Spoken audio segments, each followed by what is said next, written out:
a view of the camera there.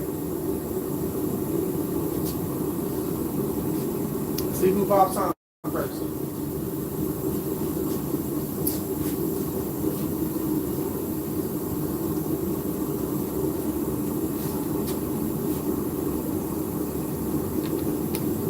I think I'm starting to slide at like 7:17 or 7:18 instead of 7 o'clock on the dot.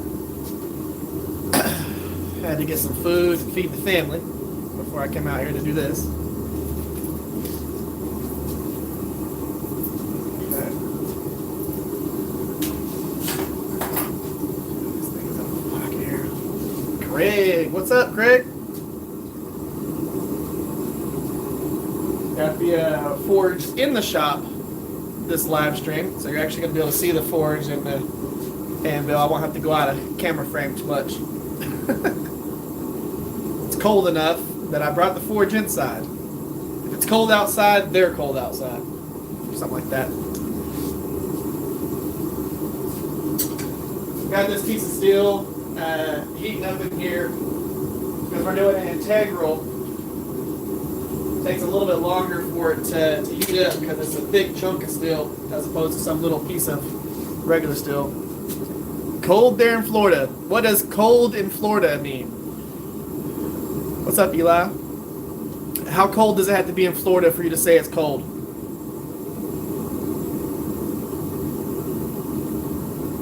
$21? That's actually pretty cold. Where are you at in Florida that it's 21 degrees? Holy cow.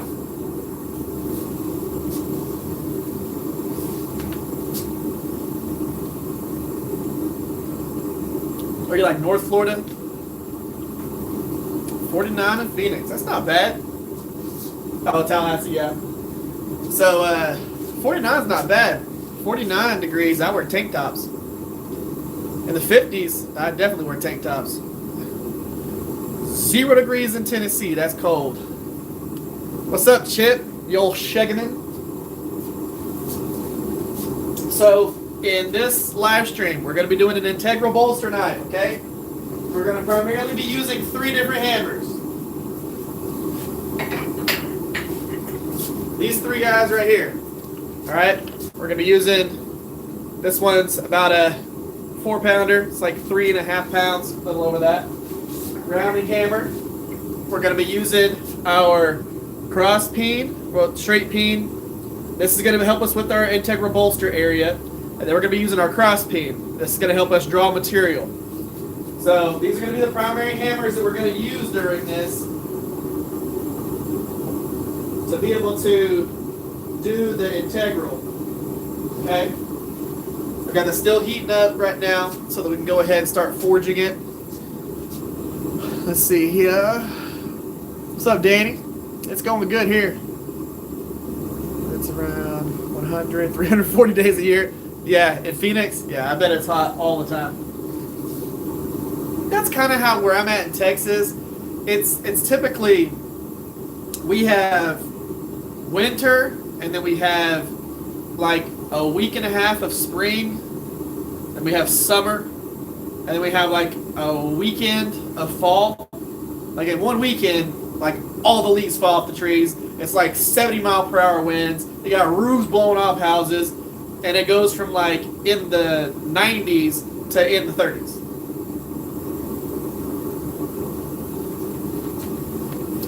What's up, Duck Rabbit? Washing dishes already? Yeah. I had to feed the family. I had to get everybody food. And then I had a life insurance thing that I was quoting for somebody. Actually, Duck Rabbit, the guy that I doxed in that thumbnail is getting an insurance plan. But I got a thick chunk of steel. I'll show you what it looks like when it's... Okay, I've got part of it that I cut off over here. So it's slightly bigger than this piece right here. We've got a chunk of steel. It's like a wedge almost.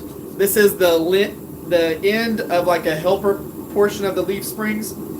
A big chunk on one side. Basically what I'm going to do on this build is I'm going to be making the handle integral as well. I'm not going to be putting scales on it, but we're going to be forging the blade out of the chunky piece. We're going to be stepping the shoulders down, going from the bolster area down into the blade. What I've got right now is I've got this part right here, the big piece, in the forge heating up. We're going to end up starting to profile all of this, but we're going to start off by isolating what's going to be the bolster area and what's going to be the blade area. I'm going to isolate that first. That's the first goal, is to step that down, and then we'll start doing blade profile.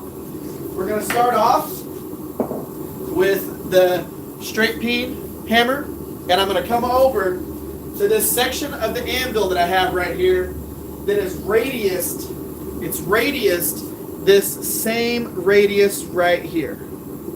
So that radius is the same. We're going to go through. This is my 2 basters forge hammer. We're going to come through and we're going to step that shoulder down. That's what we're about to do here in just a second. Should be hot enough, and that's going to isolate the amount of steel that we're going to use for the actual blade. That's going to take us a couple of forging hits on here in order to get that step down. Come in.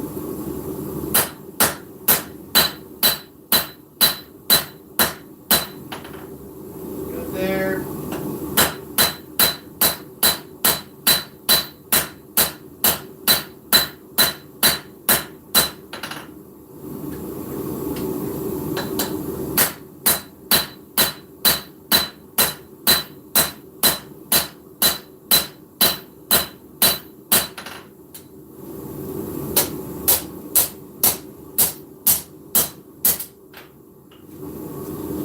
Basically, all I'm going to do is I'm going to start making a little area here, okay? And this whole entire section right here is going to be the blade. That's a lot of steel. We're going to get a good sized blade out of that and a cool little handle profile all forged together.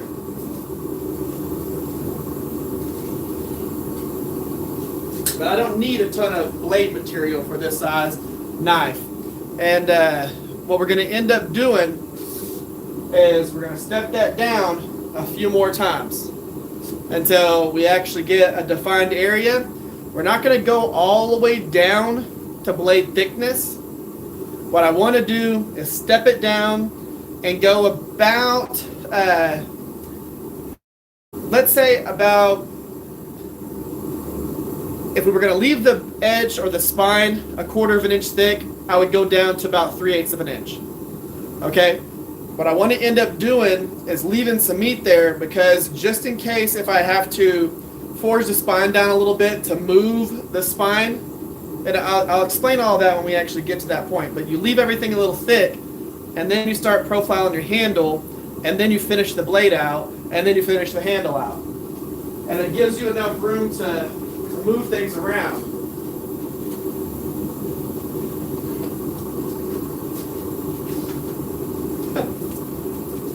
I can barely see this. I got too close to the steel, and this little area right here, it didn't even like burn me. It just like instantly, it was like it singed me. But yeah, all we're going to be doing, we're just matching this up, and it's just like if it was a guillotine tool. We're just using the 2 radiuses to match up and actually create the bolster. I'll show you the easiest way possible on this.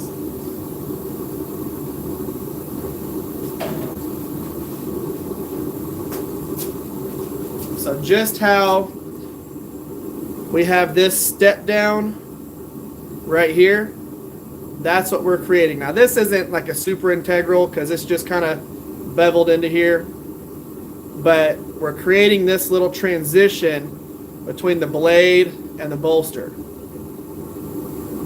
So that way it comes up into the thickness of this area here. We want to keep it even as we do that. So let's see what we got here. Starting integral number 5 tomorrow. Heck yeah, Chip.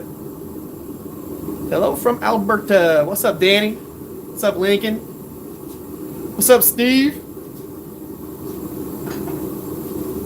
Alright, should be hot enough again. This step down process going into the bolster, it takes a little bit of time because we're moving a lot of material. Bring it back just to here.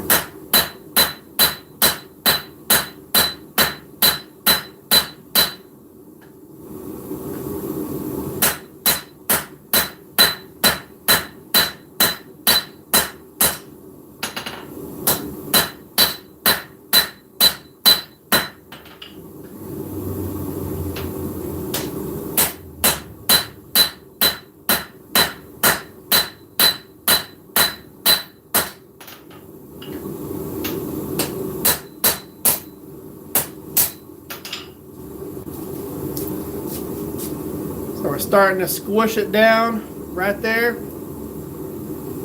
Okay. So one of the things to note is whenever you are hammering on this and you have it on the edge of that anvil, you want the side of the hammer here. Let's put this back in here for a second. I'll show you on another piece of steel.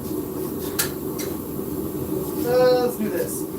So let's pretend that this is the anvil head. Okay, so this is the face of the anvil, and this was the radius section that matches the hammer. You want the half here to meet that. So you want this radius on this side and this radius on this side to meet. And what's going to happen is, when you're first doing it, it's almost like a half off, half on blow, and it's going to try and shift that bolster down until you start actually defining that area some more. You're going to feel like, well, every single time I hit it here, it moves the bolster down this direction. And when I flip it over, I'll move the bolster down and move the bolster down. What I mean by that, like right now, this is even. But imagine if the edge of this, the cutting edge, was all the way up even with the top of this. So we're shifting this down each time we're forging it. Once you start getting it to where it's nice and even, you don't have to worry about that. It'll start centering itself up. But it takes a little bit to get that to start centering itself. It's important that you forge evenly on both sides, because what's going to end up happening is you're going to just keep shifting that bolster until you get it narrowed down enough to where you can then adjust the bolster and things like that. So let's see here. Have folks on. Yep. Speaking of forging integrals, you see the video of Jesse you posted today. I have not watched that yet, but I will be. Firestorm integral shaft. Yeah, I'll be watching that. Big knives and different types of weapons. Heck yeah, that's what I talked about. So, knives, spike bats. I feel that. Knives and all types of weapons.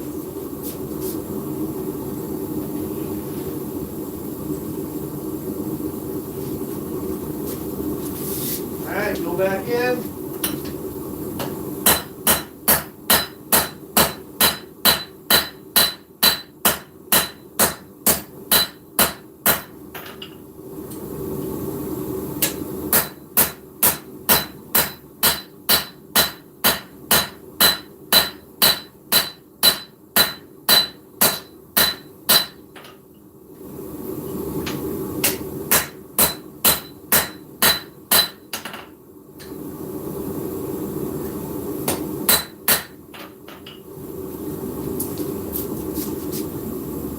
Stepping it down nicely. We're going to come down, and I'm going to make this blade about 1/4 inch thick at the spine. So we only need to go down about another 1/8 of an inch on this. What I'll do is we'll get this down the rest of the thickness, and then we're going to make this section the same thickness, and then we'll start profiling our tip and then we'll start moving everything everywhere else.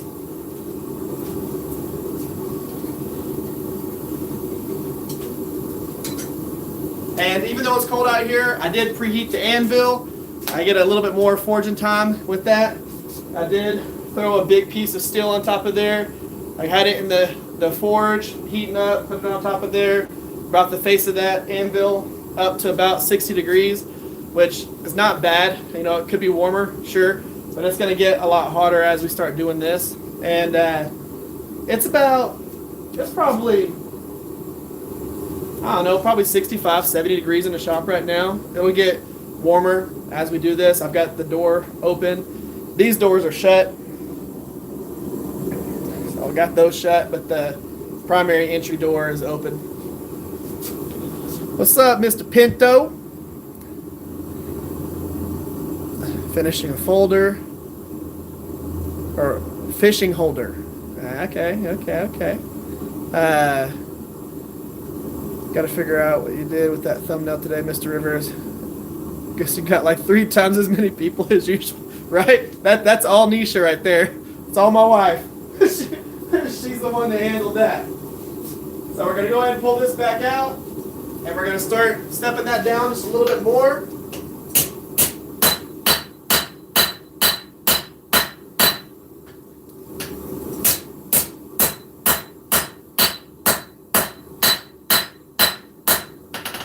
Down to right at about 1/4 of an inch.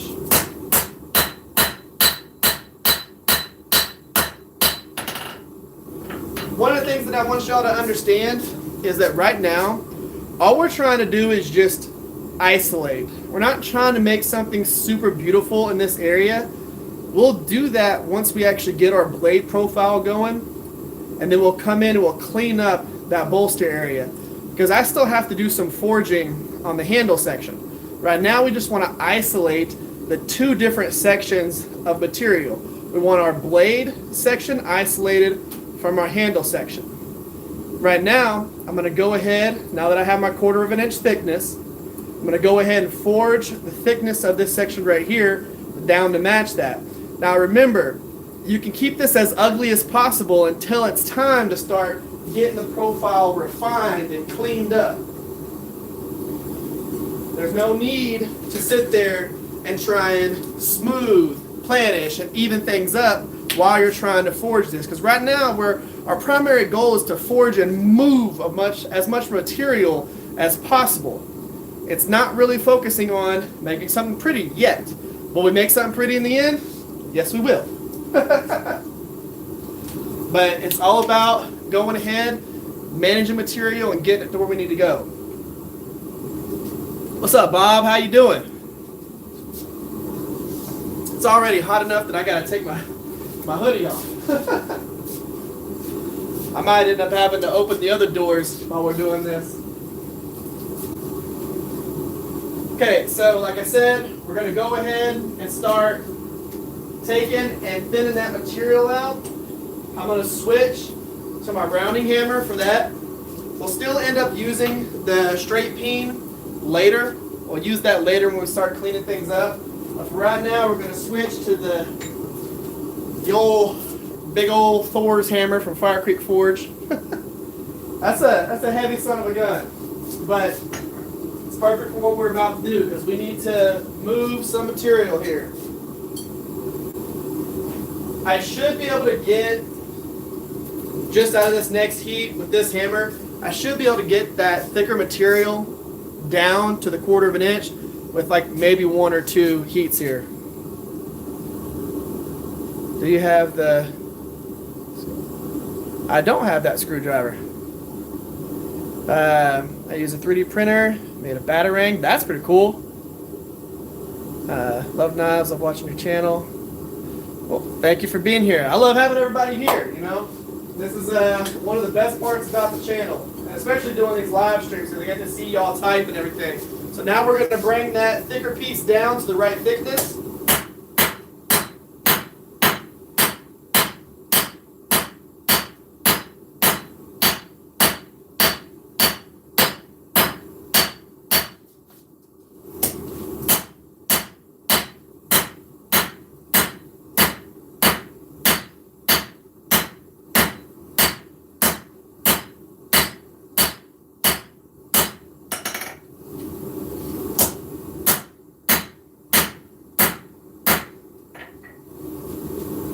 getting there.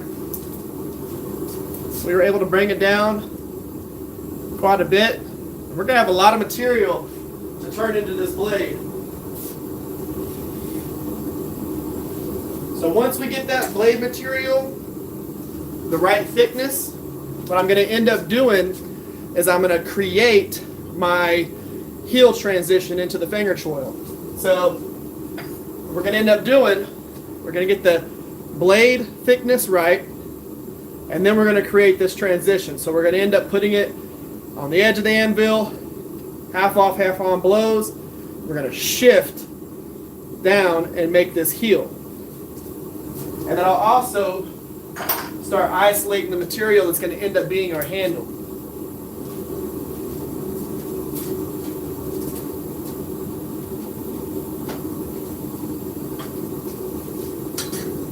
The crazy thing is, there's technically enough material here that if I wanted to make blacksmith type, like a Lin Ray X-ray knife, I got enough material to do it.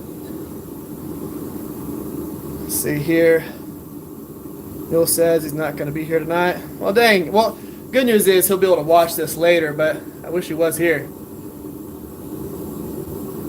Video announcement has 48 views. That don't math. Missed the last few lives because I'm old. Hey, you gotta get that go to sleep early action. What's up, Chris?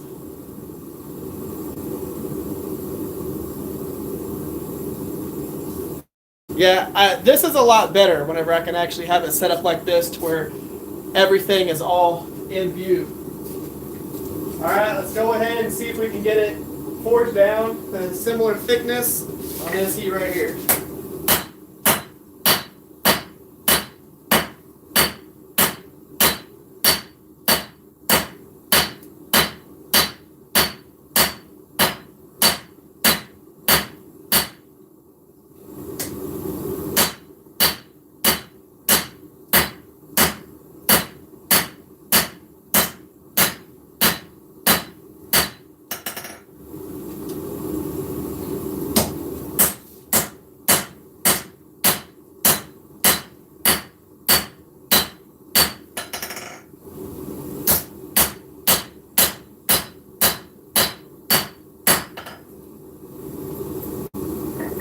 Pretty close. Right there. Pretty close. Now this next heat, what I'm going to do is move this back.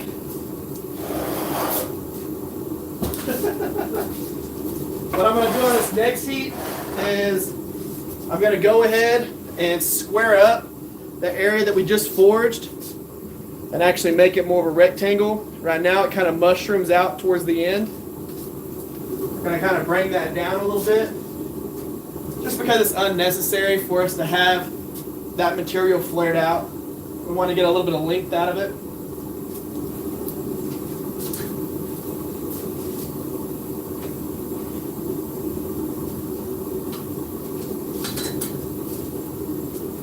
This is going to be a full-size knife.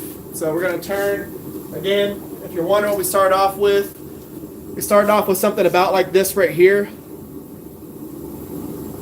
And we're going to get a full integral out of that. So, started off with this, the Trunker 5160. So, is it a little bit of beast to forge? Yes, but, you know, you get a big payoff. It would be awesome if I had one of them power hammers or a press, but we don't have one of those, so we're doing it all by hand. Good old hammer and anvil. Let's see here. You set an alarm on your phone for it? What's up from Brazil? How you doing? Alright, let's go ahead and square this up.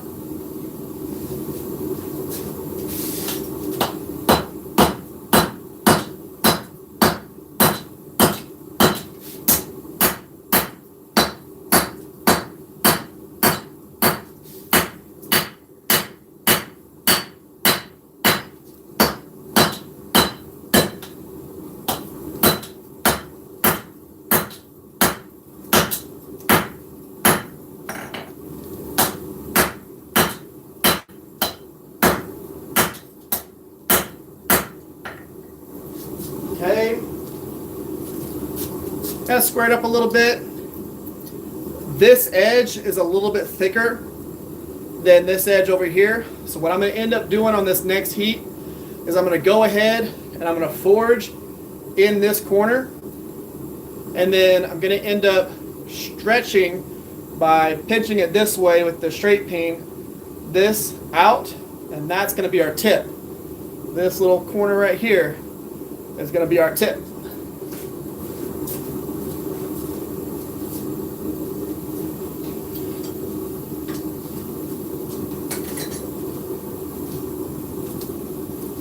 And once I get this blade profiled out to where I actually have a point, then we'll go ahead and finish flattening and evening out.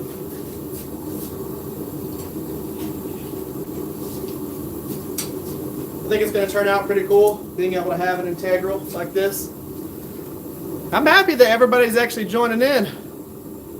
What's up from Indonesia? What's up, Matt? How you doing?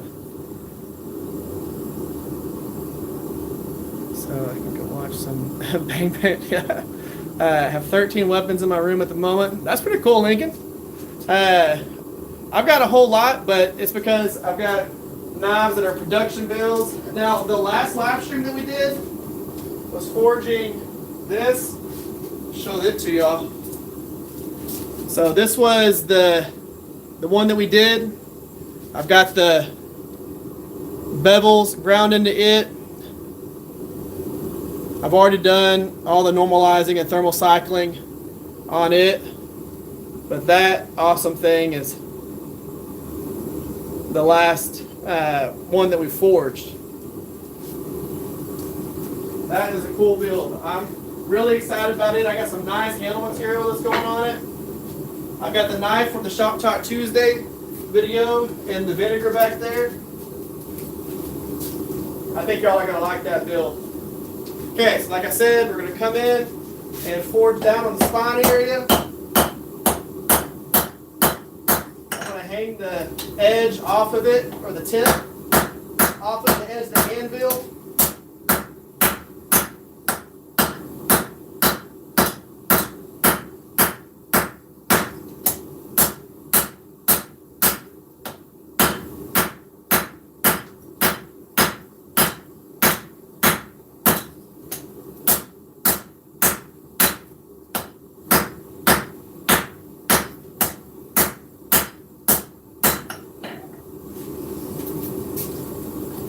Got that down. I'm going to end up forging that wide area right here. We're going to hit it with the cross peen and pinch it and move this side out a little bit, and then we'll finish forging the profile of that tip.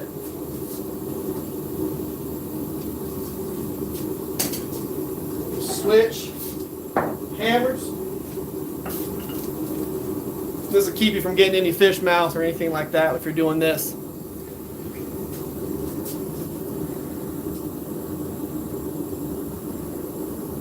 There you go. I'm happy that we have this many people joining. You know, it's an interesting craft. Being able to have people come along and watch it is pretty cool. Like I said, now we're going to forge primarily on the cutting edge. So this whole section that we're about to hit on right now is going to be pinching with the straight peen on the edge, and that's just going to stretch it out.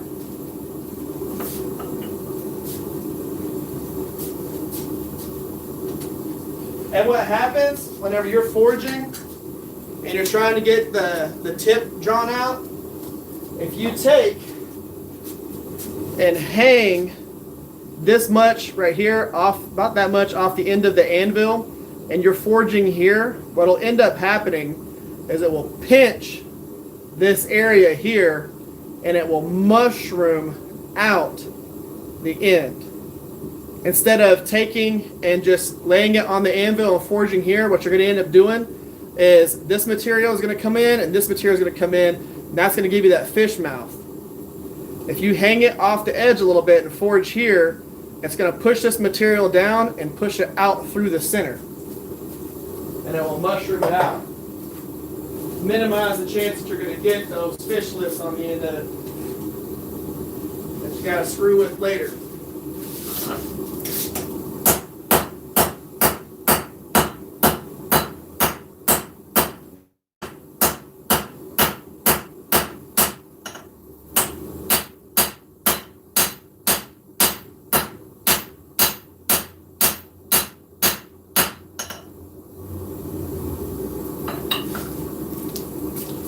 See right there? We took it, we forged the edge down, and we shifted this that was square, like this. We shifted it out. Now all we got to do is come in, hammer on this corner, and scoop that up.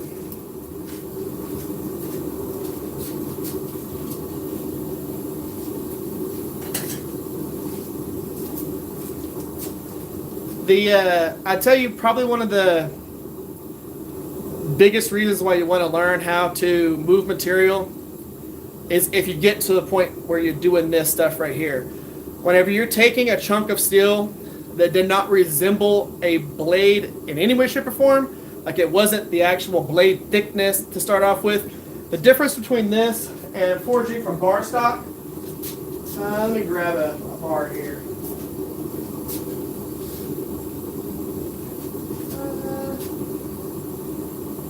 Let's see. I don't have a ton of bars here, but we'll just go with this little chunk right here. So the difference between forging with a big piece of steel versus something that is already a blade thickness, with this, all you got to do is move the steel where you want it to go and then hammer it back flat. Whenever you're working with a piece of steel that's like this, it was never like this, so you don't have a reference. You're having to decide what the thickness of the steel is going to end up being. And you have to decide how to center it. Because with this, you're just going to flatten it all back out. With this, one section is going to be flat in one way, another section is going to be flat in a different way, and another section is going to be flat in a completely different way. And whenever you get to the end of it, they all have to be centered as you go down it. So there's a lot more work that has to be done to make sure that all those steps transition into something that's straight down it, the whole entire edge of it. Let's see here what y'all are saying. They're definitely, it's peaked to have a whole bunch. What do you think is the best steel for a knife? Best steel for a knife, it's really, that's a good debate to have. I'll let y'all talk about that. What do y'all think is the best steel for a knife? What do y'all like to work with the best?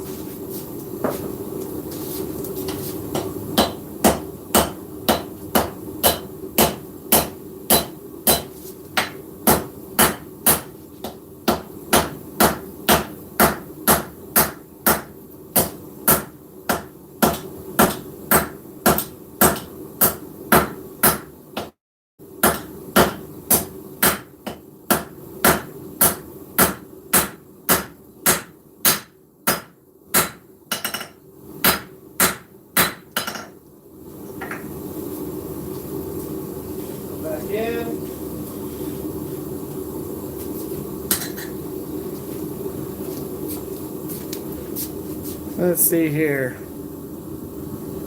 What are y'all saying? What are y'all saying? 1095. I'm assuming you're meaning 80 or CRV 20. Is that you mean 80 CRV 2 or CRV 20? I don't think I've tried CRV 20. For beginner 1080, 1084. Yep. What am I doing? I am forging an integral. Unless you're asking what they're doing. If they're making a, you know, it really depends. Camp knife, chef knife, EDC. Those are going to be different steels. I like MagnaCut. So if I'm using, I don't use it, but knives that I collect or knives that I use as EDCs that I didn't make, almost all of them are out of MagnaCut. But for knife making, I mean, I use a lot of 80 CRV2. I use a lot of 5160. 5200 is great too. But me personally, I use a ton of 5160s. Now I use specific 5160s, but I use a lot of it. But it really depends on what you plan on doing with it.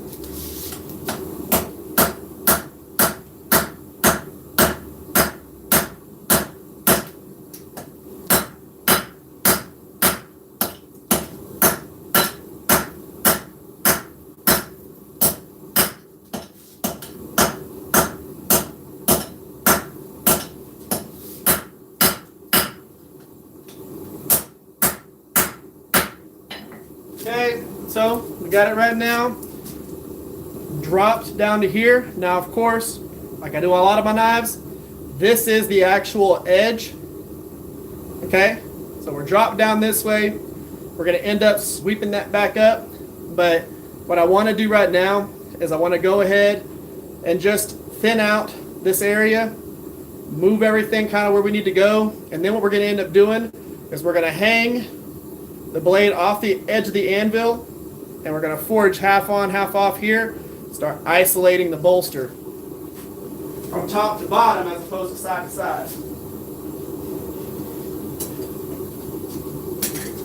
And what will end up happening, like first what we did was we isolated the bolster and the blade steel, but all we really focused on there was just isolating the two sections.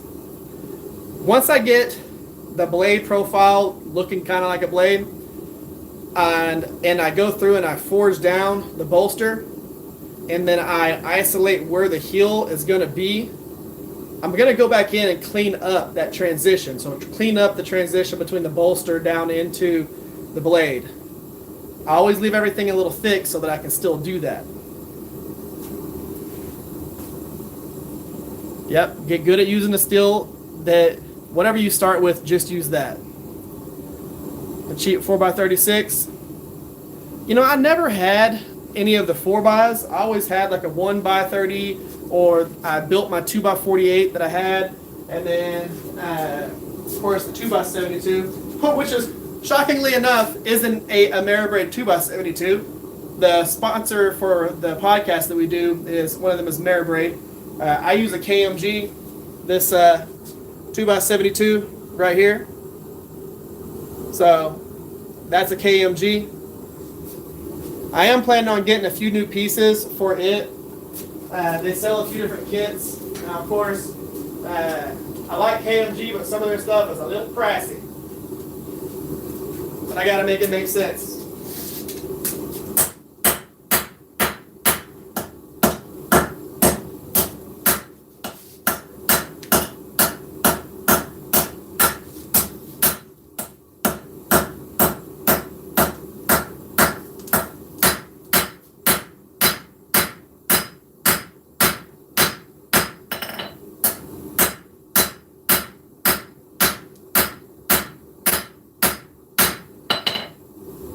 Get a nice uniform thickness.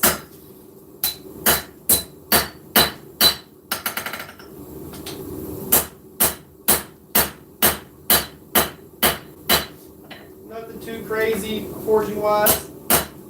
A little bit of planishing, which really isn't necessary, but it is what it is. So right now we have a really thick spine.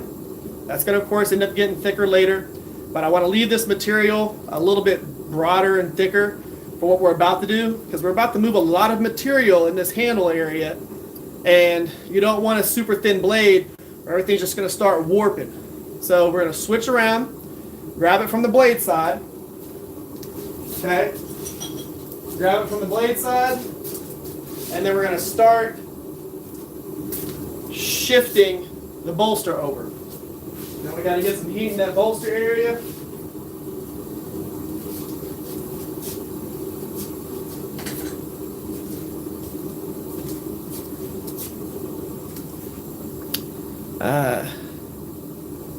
That still is hard to move. Yeah, it's leaf spring. It's 5160. So this piece, I'll show you what we cut it off of. I've got a bunch more to move with it. So this is a big old helper spring.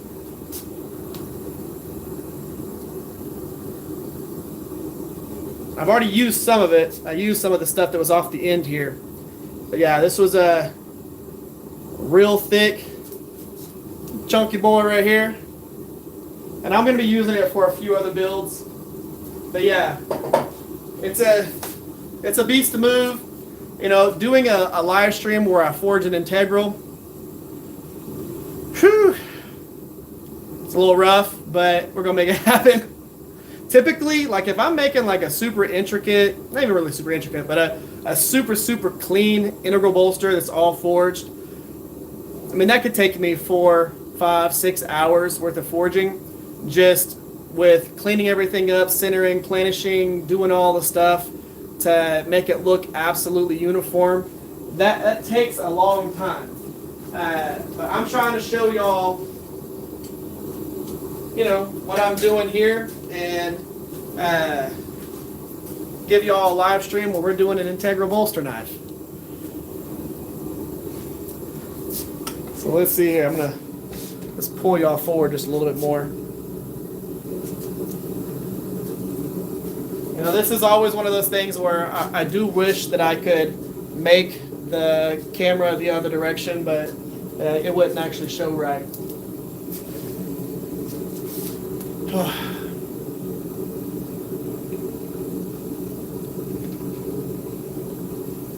I got the Broadback a year ago. Yeah, Broadback's a good machine. Broadback, Ameribraid, they make fantastic machines. I do really wish that I could have either got a sponsor with a KMG or something like that, Beaumont Metalworks, because it would have definitely made getting accessories and all that stuff a lot less pricey, but it is what it is. I've had that 2x72 for a long time, and it absolutely does its job, but there's a few things that I want to upgrade on it, and I think I'm going to go ahead and do that. Now, the thing that's sad is the upgrades that I want to do to this KMG right here, just the upgrades alone cost as much as some other grinders. So I could go and buy a whole 2x72, or I can upgrade this 2x72. Okay, so now we're going to come in and we're going to shift this bolster down and create that heel.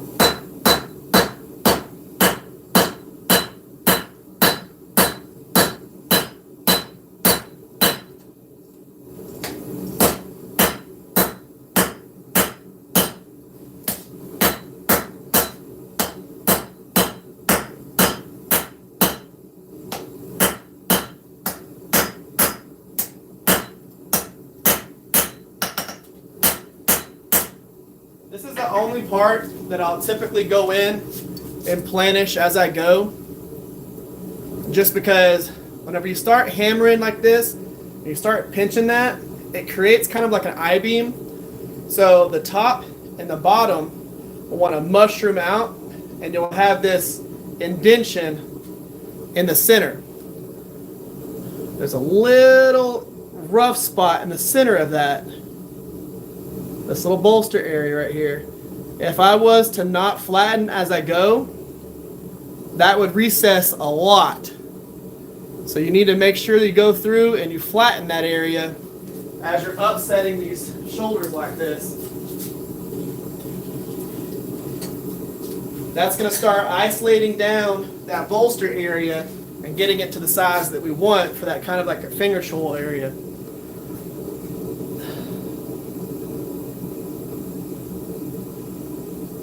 Got a few Brazil people in here. That's pretty cool. Love to get a surface grinder. Man, so if I got the surface grinder attachment to the KMG, I think it's like $1,800. Again, there are 2x72s out there that are $1,800. I can build a whole entire Revolution grinder with all the stuff for that. What I want to get for this is I've only got one bar inlet right here. I want to get the double stack so that you can have two tooling arms. And I want to go from the motor with the belts to a direct drive with the VFD. So if I was to do the whole entire kit to convert that to a direct drive with the VFD and that double stack, I think it's like $2,000 to $2,300 just to do that. Or I could just go and buy like a whole Ameribraid or a Broadbeck. So I can either upgrade this one right here, or I can just go buy an Ameribraid or a Broadbeck that has all of that stuff already. There's a few people from Brazil. Nova Scotia. What's up, Jeff from Nova Scotia? Ronaldo, what's up? How you doing? It's okay. You know, I'm from America, where we speak kind of sort of English. Grinders or cars. They definitely get you on the accessories. The TR maker surface grinder. I'll probably end up doing something like that, or I'll make my own surface grinder with a few of my friends, stuff that they already make. Like Dennis Tyrell has a few things that you can purchase from him. He has the chuck, he has a few different things. So I'm either going to buy one, or I'm just going to build my own with a few other people's parts.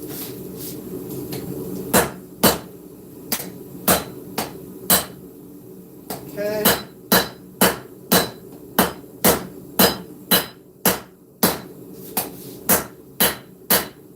Only need to bring this down just a little bit more.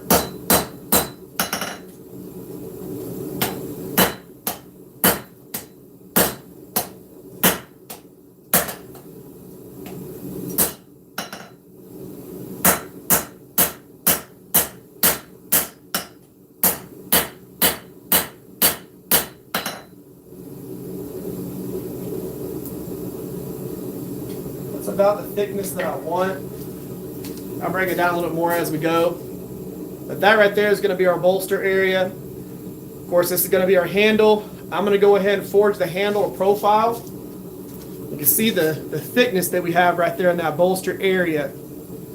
But we're going to go ahead and start forging the handle profile.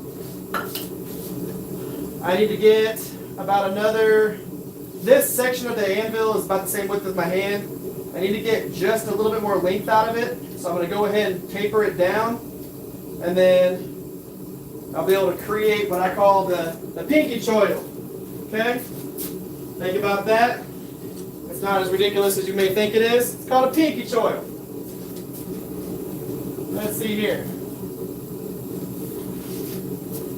If you're wondering what I mean by that, pinky choil. So that we can create that little step down right there. We've already just created the beginning of this. We're going to create this section right here next. But I need to get it to forge down a little bit.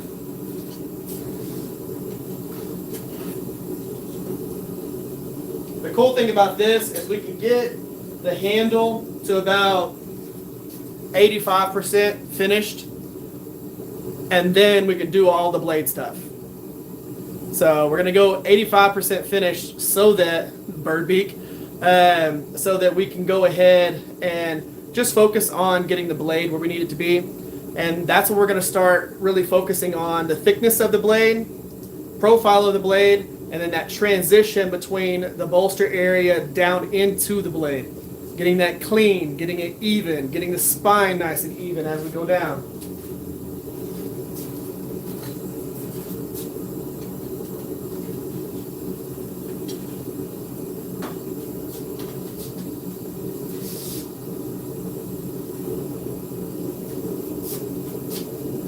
Already get some good heat in it.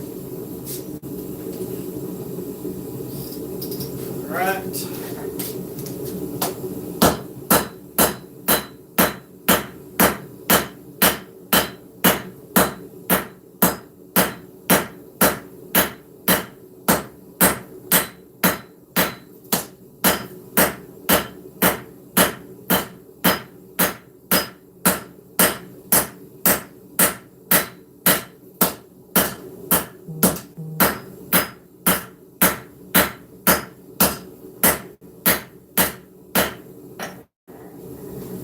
See how much length we got on that. Almost where we need to be.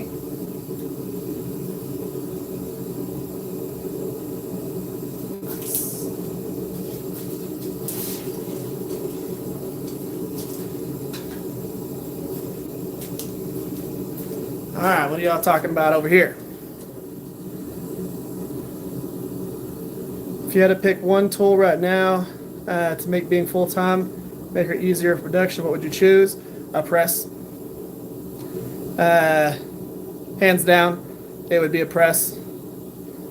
And I would absolutely love that. The viewership is like the next week. Me too.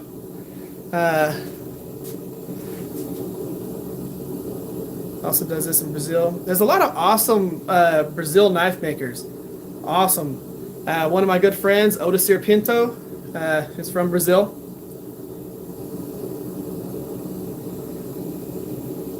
So this one right here, right about 4 pounds.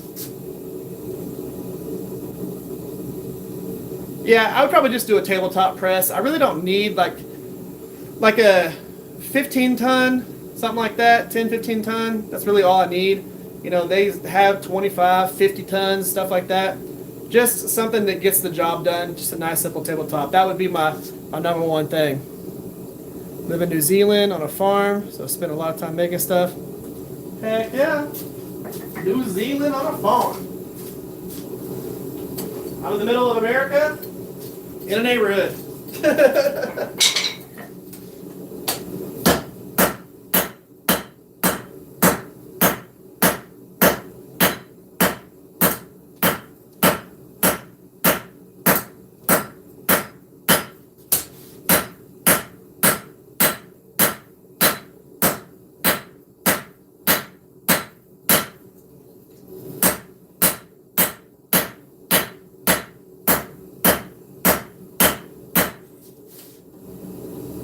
Boom. So with those 2 heats, we were able to get the handle long enough to be able to hang off the end here. So all we end up doing is coming in and hammering on that edge right there. Put some more heat back into it. And that's going to create that little hook for us.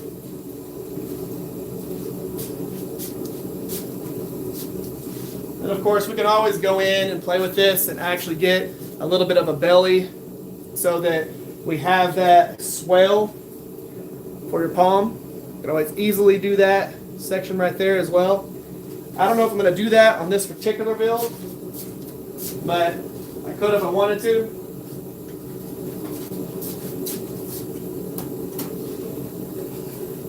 And the only thing that we had to change by doing that is we just come in and put the edge of our anvil right here, forge this section.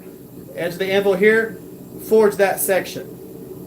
And what we're doing is we're leaving this section on the actual anvil when we want to start messing with it.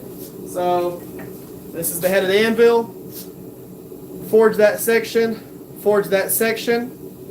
and then all we got to do is come in, forge right here, and it will drop this back, forge like this, and it will drop this back, and it will actually create that hump for us.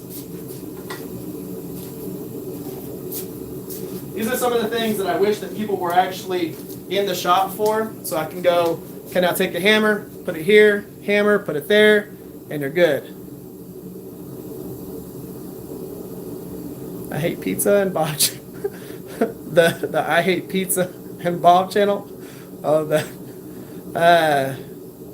name anything for an edit. Let's see here. We're going to taper the tang. Yes, the tang actually is already tapered.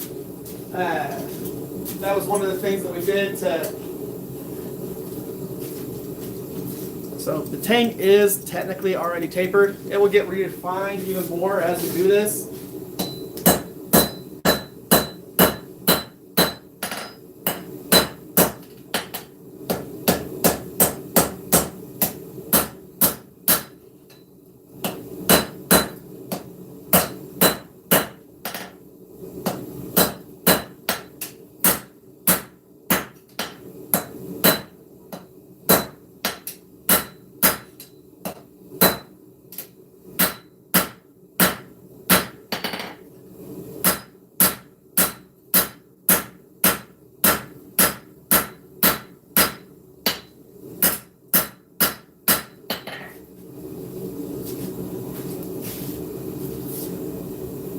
And there's the two little hooks around the hand.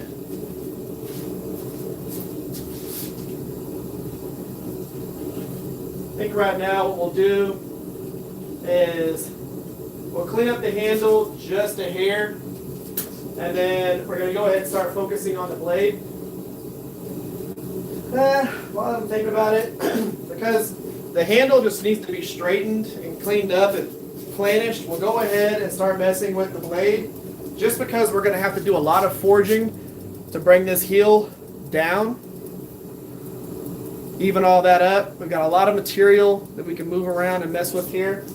We're going to go ahead and do that first.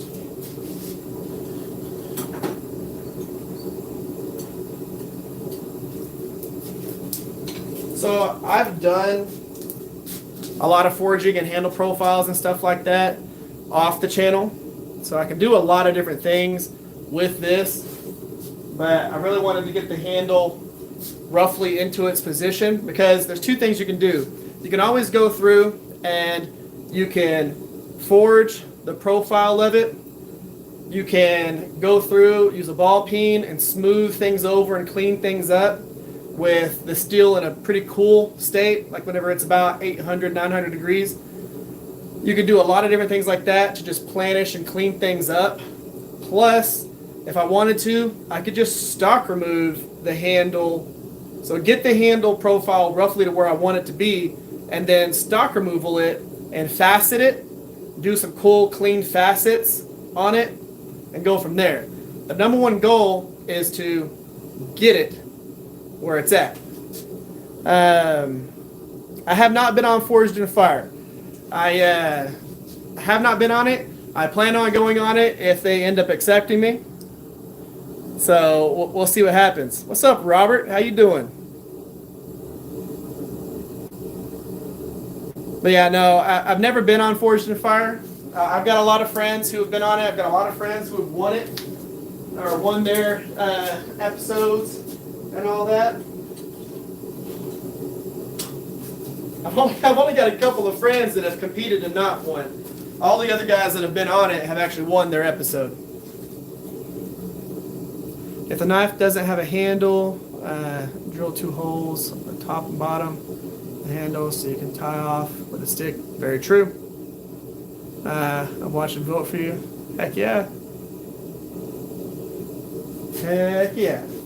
See, I like doing a lot of different forging projects. Anytime I have like broken tools and stuff like that, this was a broken monkey wrench head. So that was forged out of course, there's a lot smaller version of one of these, but this piece right here, that's what that was. This is whenever I was first getting into doing integrals and teaching myself how to forge and step down. I just practiced on a lot of little scrap pieces of steel, and that helped me learn how to clean things up. This is all forged right here, all the way down to this edge there was all forged, and that was me practicing and just getting used to the process of doing this. So right now, hanging off the anvil again.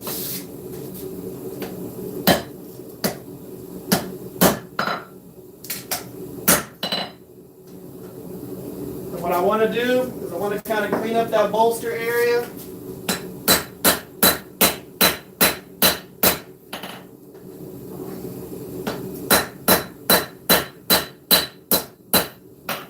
All I'm doing with that, coming in, and I'm pinching that same area right there that we were doing before, between the hammer and the side of the anvil that has the radius that matches my hammer.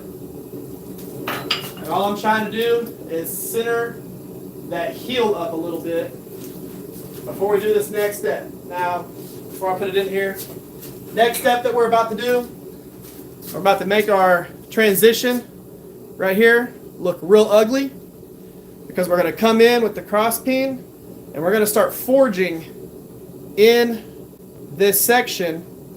That's the reason why we leave all of this thicker.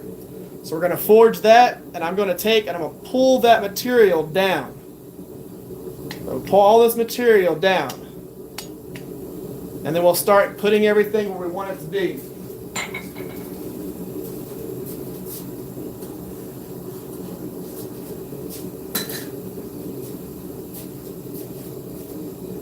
But I'm going to end up making all of that transition, that bolster area.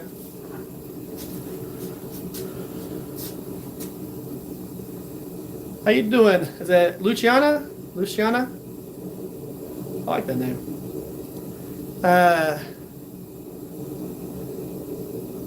Are you from Brazil as well? Hit the gritty. So this area right here, I'm going to end up forging here and pulling this down. But we're going to make that whole entire transition area that's right here, we're going to make it ugly. And then we'll end up cleaning it back up after we get the heel where we want it to be. Like the premise of having so little time. There's so many phenomenal knife makers who've gone to that show that have lost. Yeah, there's a lot of them that have. A whole lot of good knife makers. My bottle getting cold? Yep. So you can see right now, it still has some heat in there, but the bottle is getting cold. So all I got to do, turn that off all the way. It's still a lot of propane in that bottle, but because it's so cold, the bottle freezes on the bottom. When that happens, your efficiency goes down the drain. And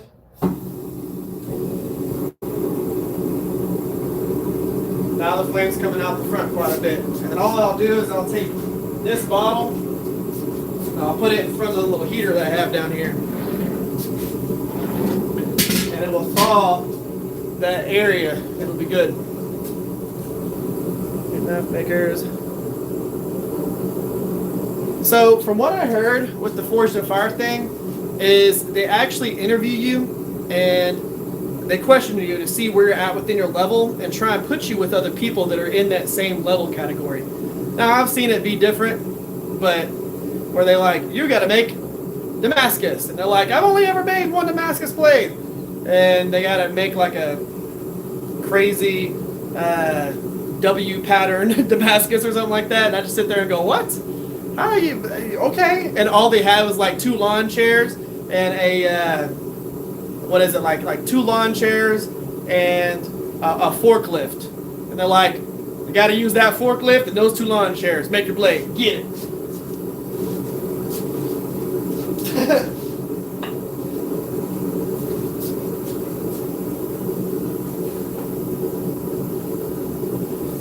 All right, cross beam down in this little groove.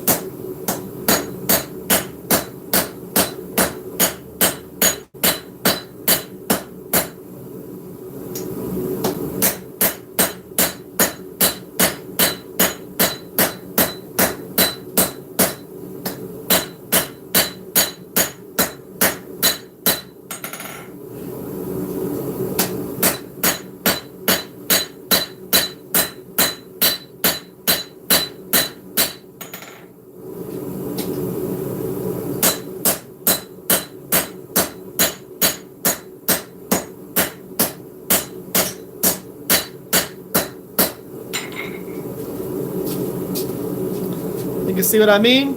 We're making that area look real ugly. Making that area look real ugly, but we're starting to draw this heel down. So we get some height out of that bad boy.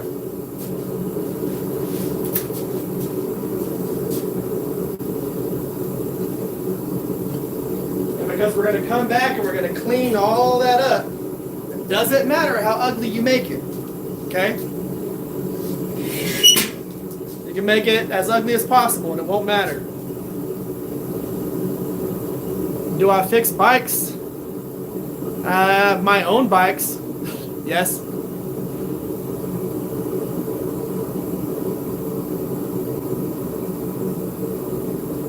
How you doing, Hator? Is that Hator?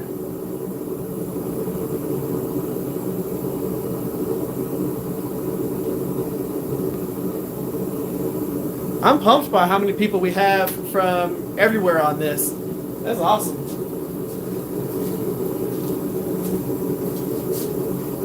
So you're going to start seeing things come together in this next like 30 minutes. A lot of things are going to start coming together, and this is going to really start looking like a knife. So I didn't know how long this video was going to be, or how long this live stream was going to be, but I figured it was probably going to be about 2 hours to 2.5 hours. Again, if I was doing this fully forged to finish, so where I was going to clean everything up, I was going to fully round and profile the handle and contour everything, this would be like a 4 to 5 hour live stream. It takes a long time to do all of that stuff. So what I'm going to do on this, what I'm still doing on this heat, or where I'm at within this cycle, is I'm coming into this little notch down right here with this cross peen, okay? And we are forging it down. We're coming in at an angle like this, and we're pinching. And we're drawing this heel back, down and back as much as we can. Okay? Well, thank you for helping translate and explain that. I really appreciate that. You know, that is probably, you're a very helpful person. I really appreciate you for doing that. Okay, come back in.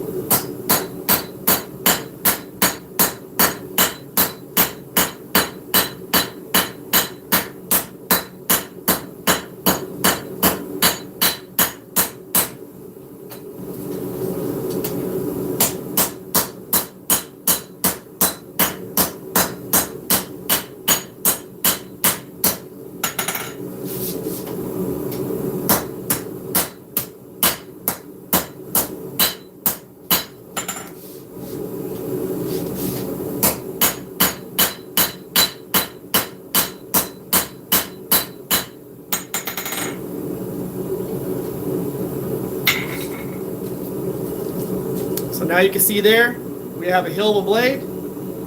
Not a hell of a blade, but a heel of a blade. We brought it down to almost an edge thickness. Now, of course, things are still a little wonky and all that. What we're going to do now is we're going to go ahead and flatten the blade out a little bit. I could probably start forging the bevels now if I wanted to, but I've still got some height and everything that I want to shift. So we're going to focus on that. We still have a nice thick spine. We want to leave that because I'm going to have to correct things later.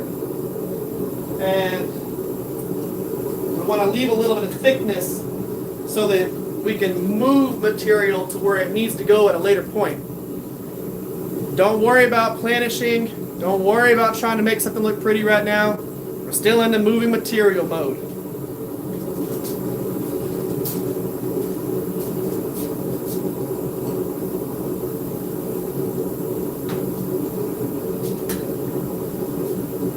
And I could probably do an entire video on just more carbon gets harder more than heat. Yeah. Don't know exactly what you mean by that. You might be. So more carbon, it gets harder. Yes. Better edge retention and everything like that. Let's see here. Hello from Petersburg. How you doing? Yep, we were making an integral knife. So from St. Petersburg. I haven't done hammer ends yet. I will be doing that this year. So I will be having some cute people come through. Matt Rich is going to be my my guinea pig on that. And he is going to be my guinea pig. We're going to do a hammer in with him, and we're going to be forging some Hitachi blue steel. He's got a pretty big chunk of it, and that is what we're going to be working on. He's going with me to Blade Show. He's going to help work the table with me and Chad, and we're going to be at 13F, Blade Show, Texas, table 13F. And I'm bringing like 35 to 37 blades to include some of the swords and things like that with me. And they will all be for sale. But I am going to have him here, and we're going to do some hammer-in stuff with him while he's here. He's going to be staying at the house and everything like that. But yeah, I plan on doing some hammer-ins and bringing people to the shop. That's why I've been so focused on getting the shop set up. Finish the first Brute to Forge knife. Yeah, you need to send me a picture of that, Steve. I don't know if you meant to send me a picture if it didn't go through, but send me a picture of that Brute to Forge that you were working on, Steve. If you don't mind, are you going to have invites on your social media? Yes, I will. I absolutely will, Robert. Randy. How you doing, Randy? All right. So let's go ahead and draw out the rest of this. Cross peen, even with the edge.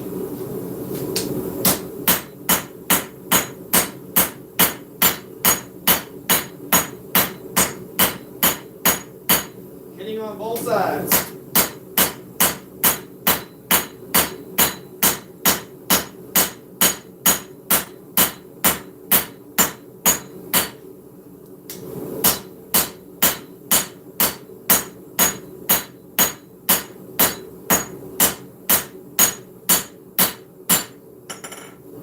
Get us some height out of there.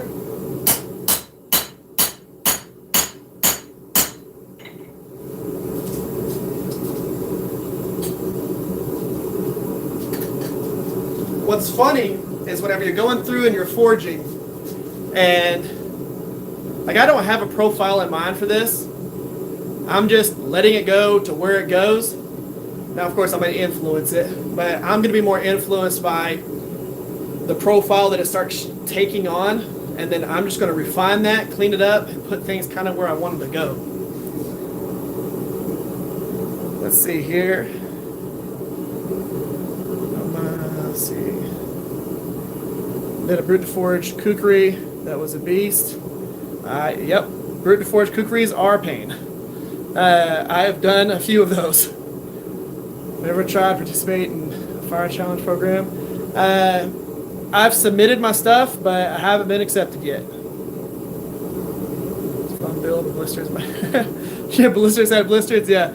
So whenever I was getting into forging as much as I do now, I would have a lot of blisters on my hands. Now I can forge for 6, 7, 8 hours, and I don't get any blisters. And that's what's swinging some of the heavy hammers that I swing. If you just do it enough, your hands just get used to it. They get used to the abuse.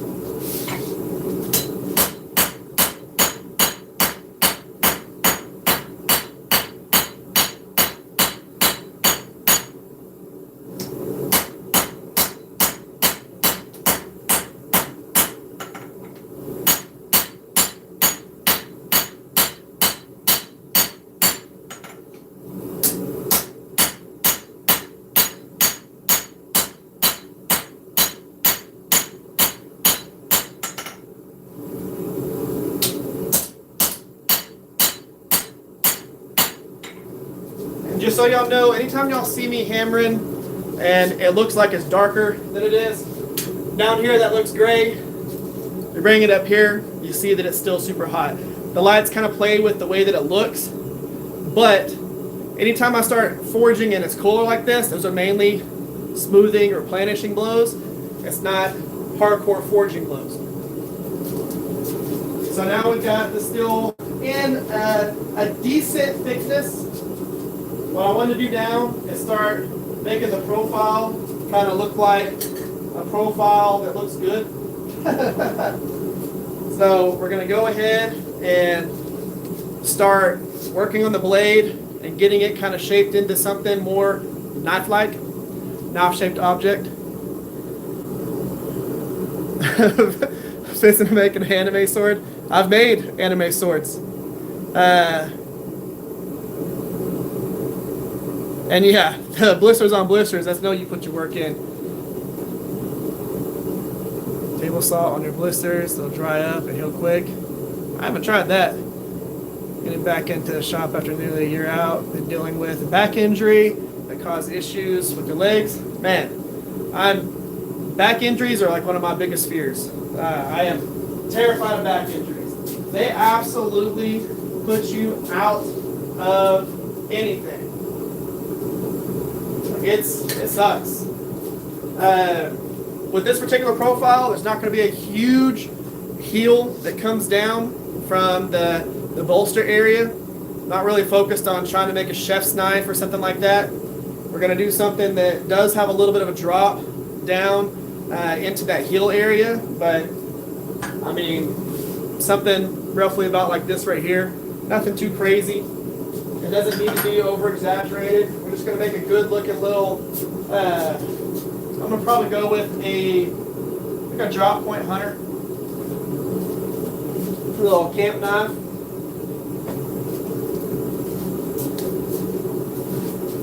Okay, switch hammers. And we're going to go into the big hammer again.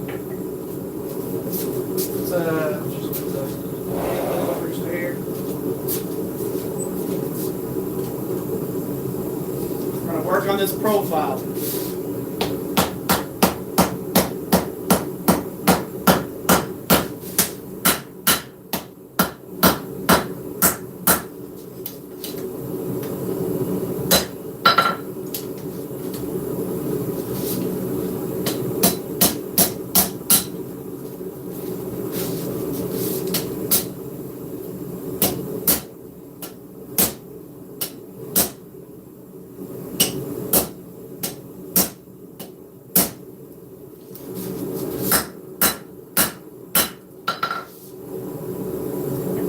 All I'm doing there is I'm putting, you see how we have this like dip right here where the spine goes up into the handle?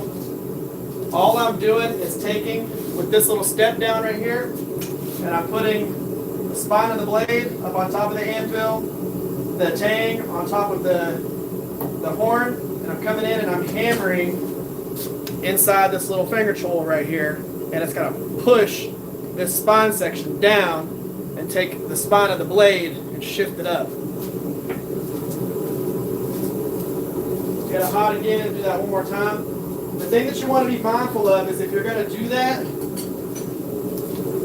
you want everything to be hot enough to let you be able to stretch it there. If the steel is too cold, whenever you start trying to bend it like that, there's a chance that you can build tears throughout the spine of it.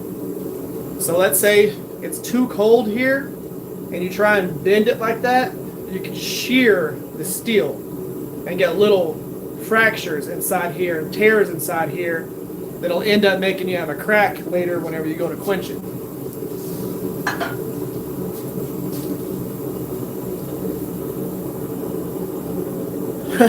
Isaiah and the Brady channel. There you go. Knives and life insurance, convenient combo. Absolutely. That's what I was saying. I was doing life insurance quotes before I actually came out here. I had to do life insurance quotes, and then I had to go get food and bring it back so that we could eat real quick. I still have some of my pizza right there. And then come out here. I have a forge, a spatula, butcher fork, or a steak turner. No, but I will be doing a fork and a spoon. I am forging those in one of my upcoming projects.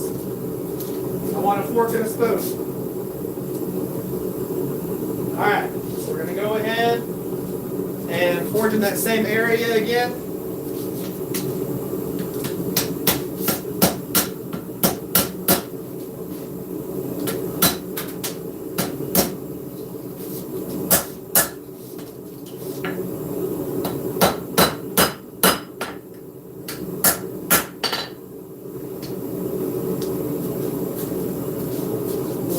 Better there.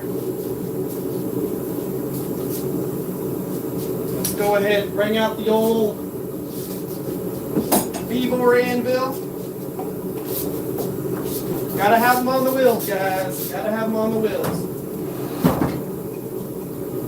I'm gonna end up putting it back after this, but what I need is this little section of the horn.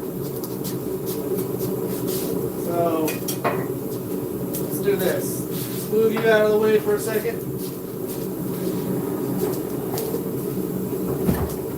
Some people wonder why I have them like this and not like permanently attached to certain spots. And it's for stuff like this, because there's times whenever I've got to be able to film. So we're going to use this section of this anvil to help us out on this next step.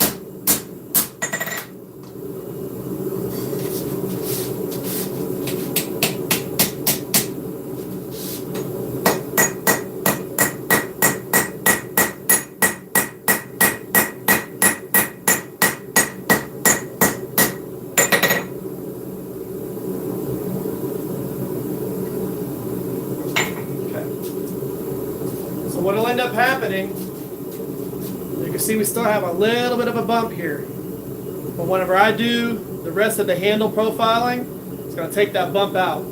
But now we're at a good point to where we can start really focusing on that blade. And of course, if I was making something like a Nesmuk or something like that, I really wouldn't have to do much to this.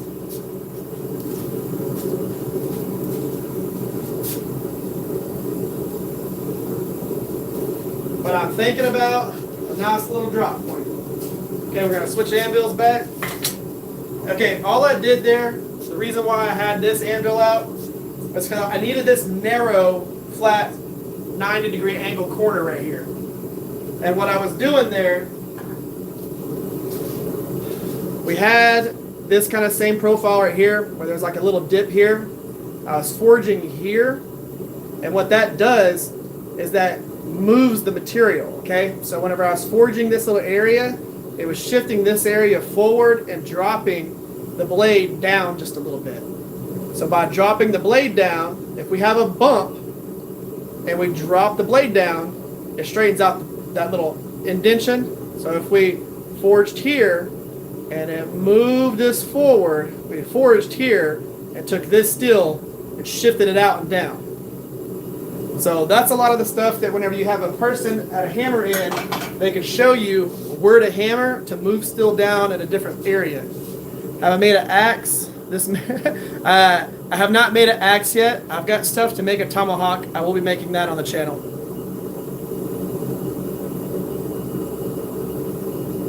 Forge a meat carving set, 2-pronged fork, and then a thin slice. Heck yeah. I'm probably going to do something like that. And yes, I could definitely make an axe. I have a good Harbor Freight anvil, which is perfect. What's up, Alan? How you doing? Argentina, what is up, man? How you doing? I know that I got it right. Here we go. This is so this makes the eye for a tomahawk. So I've got this already, so I'll do that. And then I already have a piece of curly maple for the tomahawk handle. So I already have the handle. It's already roughly profiled, and then I already have the swage. Let's move this anvil back away. Bring the old Trenton anvil back to the front.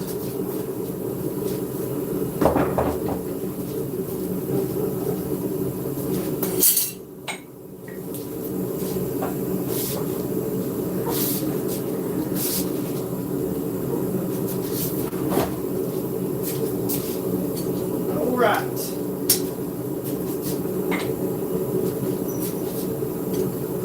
Do some blade work.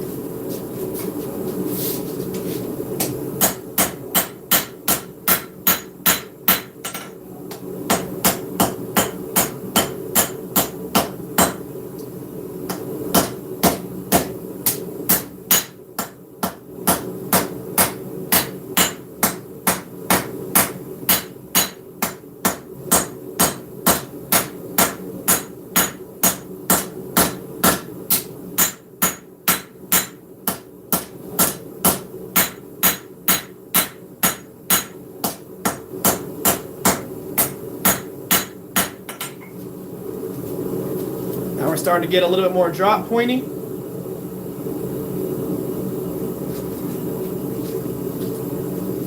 Alright. Now this is going to start coming into play where I'm going to decide the profile that I pick for this knife. What's up, Thunderhead? From Brazil. Another Brazil in the house. What's up, Steve? We're popping off in Brazil. I'm super happy y'all are here. Remind me of my dad's cousin called Tommy, who loves building things. Heck yeah. Making a tomahawk out of a fairy's rasp. I've got a few friends that have done that, and they turned out absolutely awesome. I love the way it looks with the fairy's rasp triangles wrapped around the actual the back side of the tomahawk. So I think what I'm going to do is kind of like a bolo inspired blade. Y'all will see what I'm talking about here in just a minute. And for y'all people that live in an area where bolos are actually used, you'll know what I'm talking about already.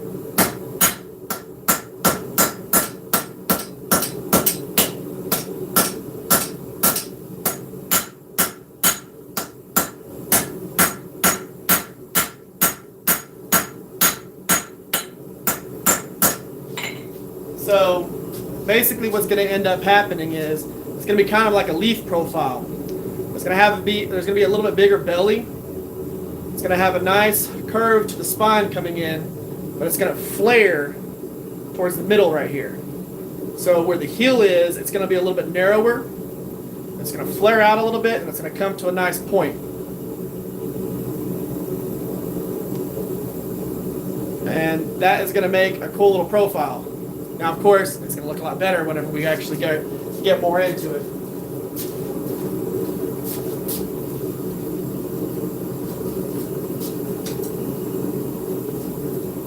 But I think it's going to be a cool little profile. Well, Alan, I wish that there were subtitles to help this out, but I'm happy to have you here.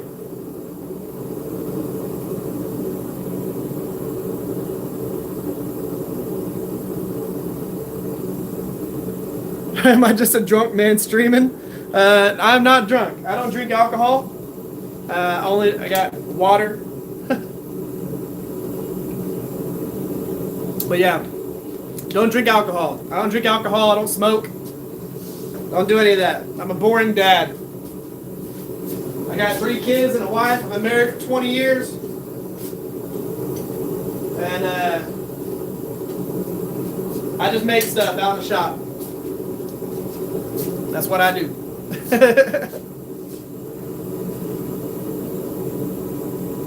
What's up, Karumi? How you doing?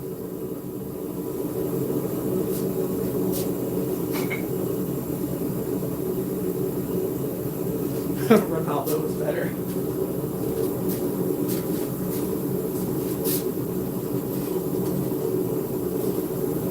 Alright. So because I still have a little bit of thickness right here, I'm going to draw that down a little bit more and make that section wider.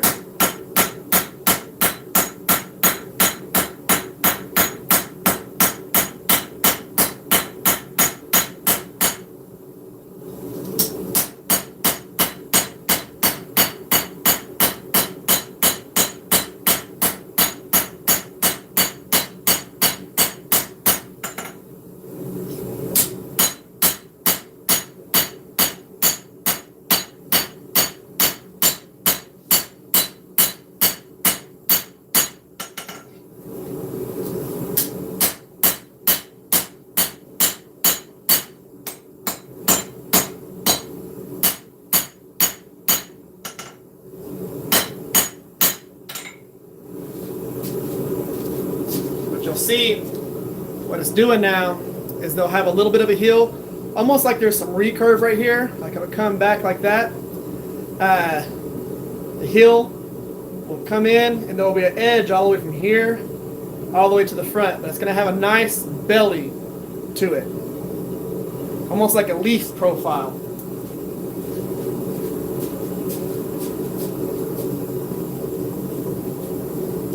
And we still got a lot of flattening, a lot of moving to do on this. You know, we're still not even in the making it clean section yet.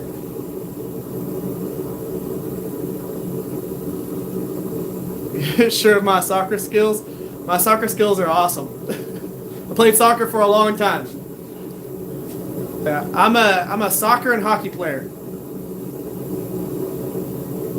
Am I pumped for Blade Show Texas? Yep, and yes, I have a booth. So 13F. If you're going to go to Blade Show Texas, look for table 13F. Myself and a guy named Chad Kimmel, we're splitting the table. We've got a collaboration knife that we're doing too. This chef knife that's right here. It's an integral bolster, Damascus. Still got plenty of work that I need to do to it. But little Damascus integral bolster set up right here. But we're doing a collaboration build on this, plus we're going to be splitting the table. That's going to have a sick handle. The handle on it, I'm going to keep this live edge. So it's this abonia right here. This live edge is going to be on the back side of it. This is going to be the heel or the butt of that handle. And I'm going to do a wall handle on it. Kind of Japanese inspired. So it's going to be a nice faceted handle.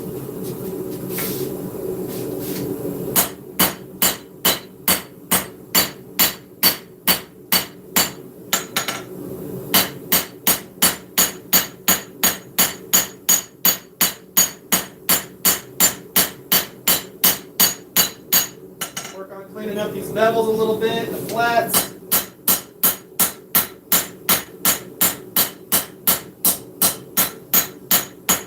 If I can give you a bit of advice whenever you're forging, do your best to hammer, same spot, move the steel. Treat it as if it was a power hammer. You're going to let the hammer do its job.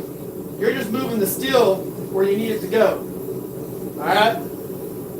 Keep that even and consistent, and what's going to end up happening is you're going to get way less hand fatigue, you're going to get way less arm fatigue, because if you're trying to hit here, and here, and here, and here, and here, and here, and here, and here, it's going to be a lot of awkward stuff for your arm. Just get comfortable.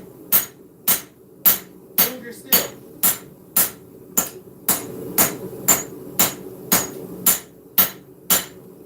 Do that. Make your life easy.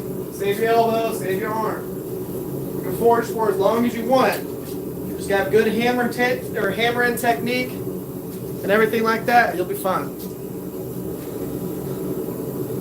See here, a pattern Damascus. That is just a low layer Damascus. It's actually pretty cool how it's going to work out, because you're going to see all the lines in the spine. I don't know if y'all can see that, but you can see all of the lines through it all out of this. And you'll see that all the way around the bolster, which is going to be cool. But it's just a nice, simple ladder pattern Damascus.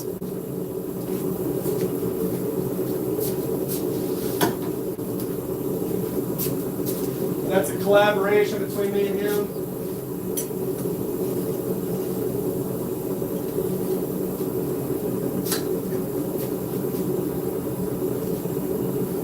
Excited about this. I think it's gonna be cool whenever I finish profiling the handle and everything on this. I think it's gonna be cool.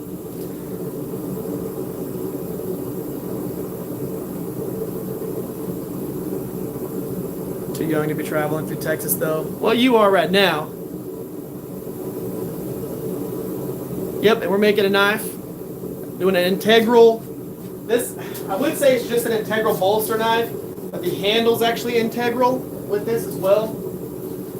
There's not going to be any handle scale material on this.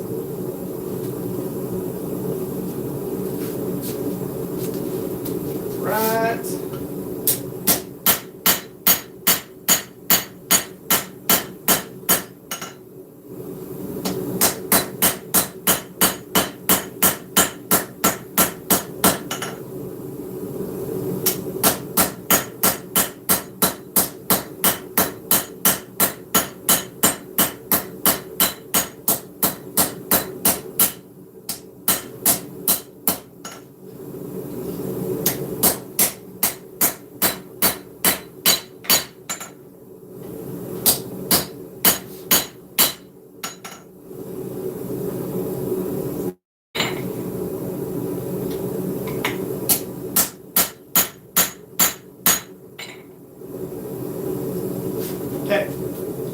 So what I'm going to end up doing is we're going to drop the tip down just a little bit more by forging the spine down, because the spine is still super thick. I'm going to forge that down just a little bit, and that's going to move everything kind of down a little bit. But I actually like the belly of this. Of course, once I grind this a little bit, it's going to clean up the profile and probably make more sense to some people. But the whole point behind this is to be nice and slicey and have a good big belly on it. If you wanted to chop something, you could. If you remember the bolo that I made with the guard, it's kind of inspired by that a little bit. But this is just going to be a good working knife. So what I'm going to do is I'm going to forge on the spine a little bit and distal taper from the bolster down through the tip, get that nice and clean and planished, and then I'm going to go ahead and I'm going to work on the transition from the bevels, or basically the blade, up into the bolster. I'm going to work on that a little bit, and I'm going to clean it up with the straight peen, and then I'm going to go ahead and work on the handle and get the spine from the tip through the end of the handle exactly how I want it.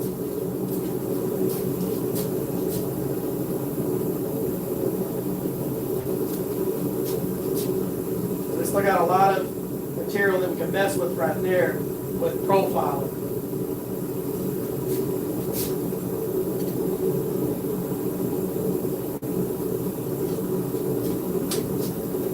I'm going to switch back to the rounding hammer.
Okay, so now we have a distal running from the bolster up through the tip. Rough, symmetrical edge thickness, even edge thickness. I want you to see something. See how shifted the heel is? It's shifted that way. So it's moved over quite a bit to, there we go. It's moved quite a bit to the other side. I'm going to end up cleaning that up with the straight peen right now.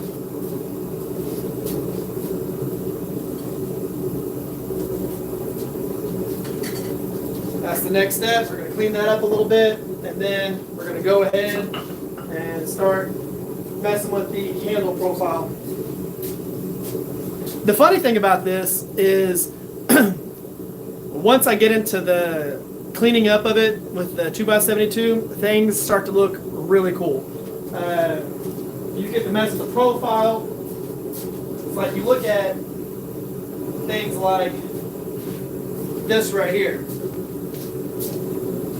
Once you actually do all of this, and if y'all remember whenever I forged this, you know, that is what we forged. And whenever you start putting bevels into it, you start seeing where everything transitions, you clean up just a little bit of stuff, and it starts looking like an awesome knife. But we fully forged that the profile. We forged the handle and everything, exactly how that looks. I only took about a 1/16 of an inch off of this whole entire blade, around the edge of it. Right at about a 1/16, and it was barely anything. And that looks absolutely awesome. The same thing applies to this. You know, as we go through it, as we clean things up, as we move things around, things start looking better and better and better and better. But in the meantime, whenever you're working on it, it looks ugly. Because you're abusing the heck out of the steel. In that same area that matches the hammer,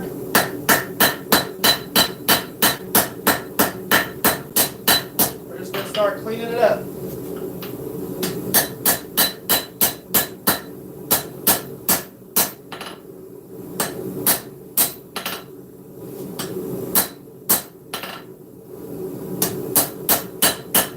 Let's say you want to shift over your edge.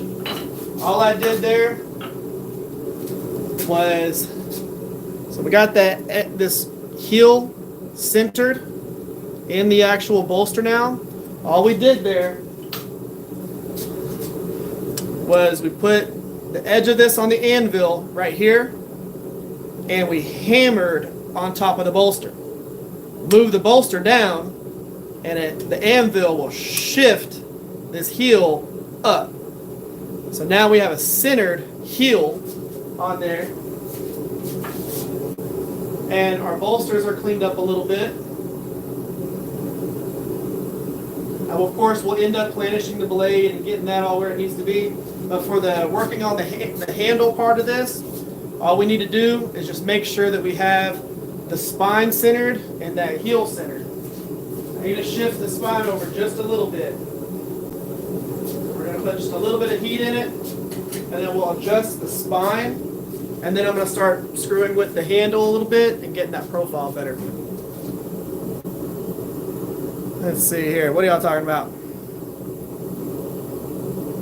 Yeah, with the Brazilian people, definitely a whole bunch. Another one. What's up? How y'all doing?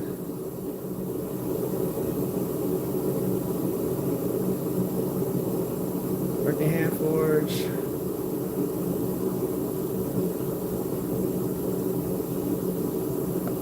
Give me some money if I I live in Texas. You don't have to give me any money. You need some mods in the chat. There's quite a few bots in the chat. Doesn't really surprise me. Doesn't really surprise me at all. And whenever I figure out how to do the whole mods in the chat thing, I'll do that. And I know that a lot of the people from Brazil, they might be talking in their actual native tongue in there, and I'm perfectly fine with that. I don't think that they're bots, if that's what you're talking about. So we want to shift the spine over a little bit. We're doing the same thing where I said you hammer on the bolster itself and shift it over. Clean it up.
All we're trying to do now, like I said, get the spine centered, get the edge centered.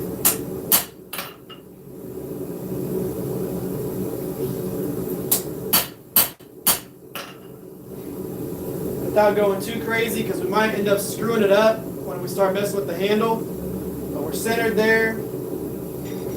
Now let's go ahead and get the handle roughly where we want it. Now the nice thing is, as you can see where we're at right now, all we need to do is just bring the handle down a little bit. All we're wanting to do is just tilt it this way. So that's what we're going to do in this next step. We don't want to bring it down too much. I just want to bring it down just a little bit. Switch hammers.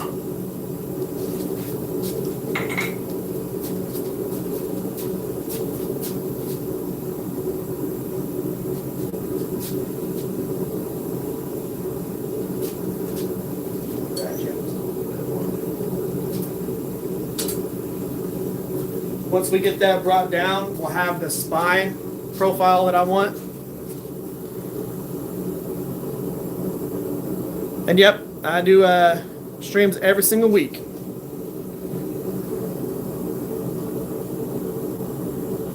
Not sure how to add a mod. Yeah, I'm definitely not sure.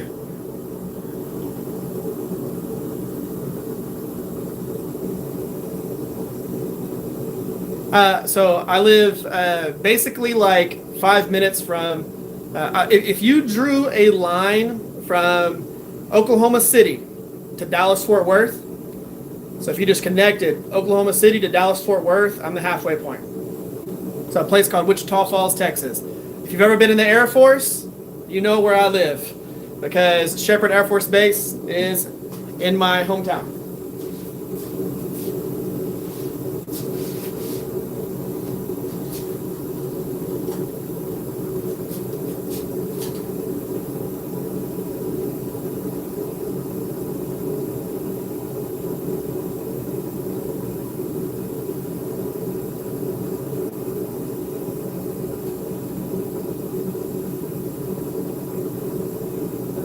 Almost where it needs to be heat-wise. Need to cool the blade down just a hair and have it focus more on just the handle. We'll pull the blade out a little bit.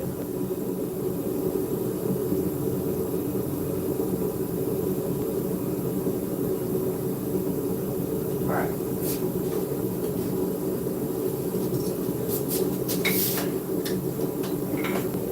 On the spine, forge in the finger choil area, forge in the pinky choil area.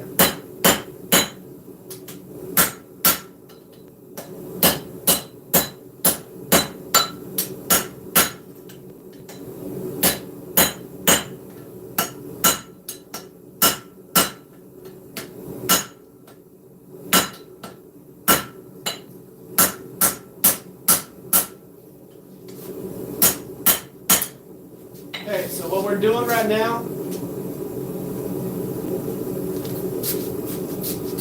you'll see there's a swell here now, and it's basically it narrows here, it narrows there. We're going to end up shifting that to the belly, but we're going to bring it down, and this little hump, I still got to work on it a little bit more, but we're going to end up putting a little bit of a swell on the inside of this handle.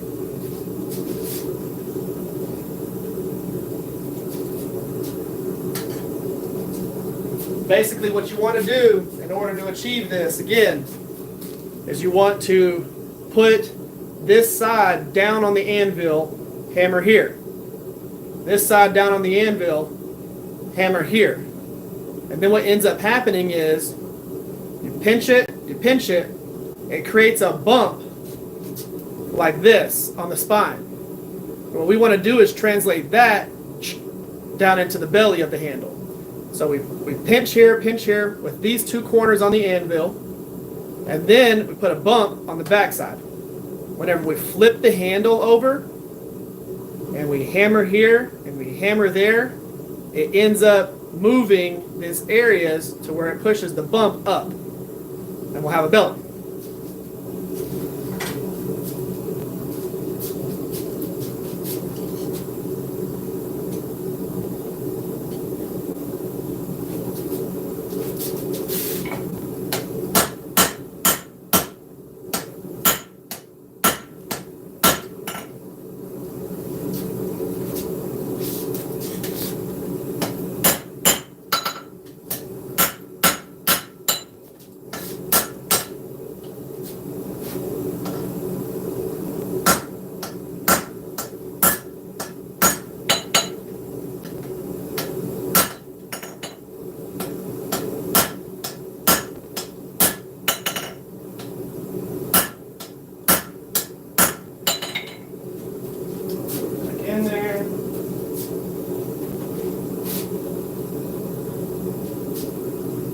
So on this next heat, we should have the spine roughly where we want it to be. That'll be good.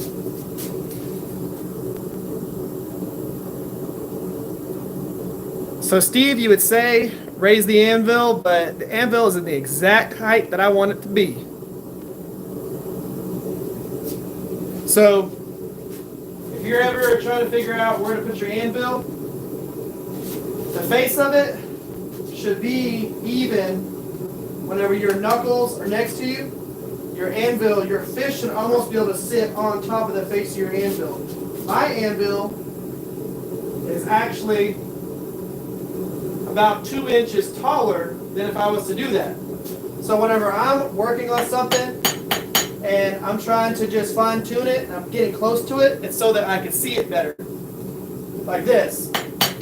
Whenever you see me forge with the bigger hammer, I'm swinging from here. Boom, boom, boom. And I'm getting all that force in there. But whenever I come in and I start doing this, it's because I'm looking close at it and I'm planishing, I'm moving things, but I'm not swinging, I'm not down here swinging like this with it. I'm swinging from here if I'm down here. I'm swinging from here if I'm up here. See how that works?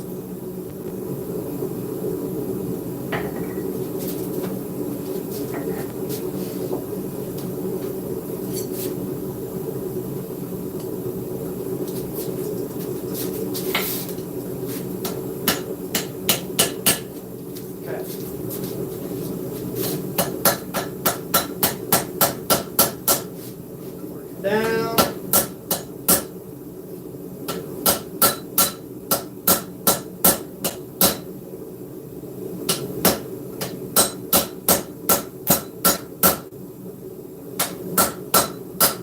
When you're hammering inside the belly like that, just be gentle with it. You don't want to hit. You don't want to hit here. You want to be able to come in and hammer right there.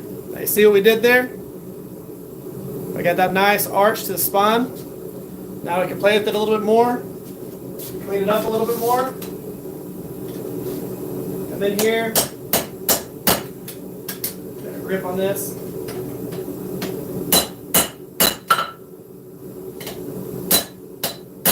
Do a little bit of planishing.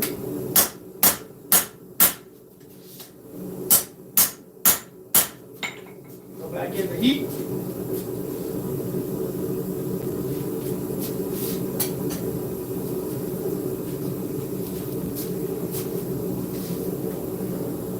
Let's see here.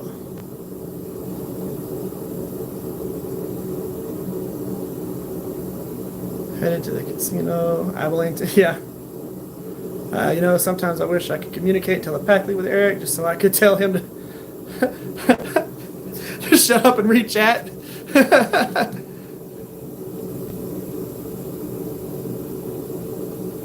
I agree. I do need to do that.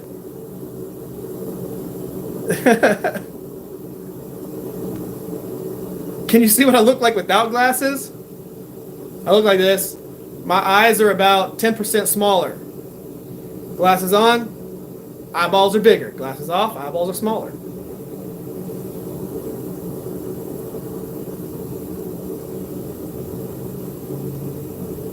Made your own guto before. That's cool.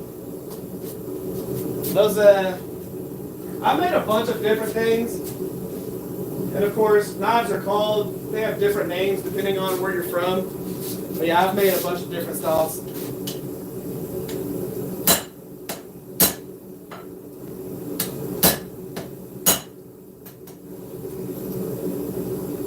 Roughly there, okay.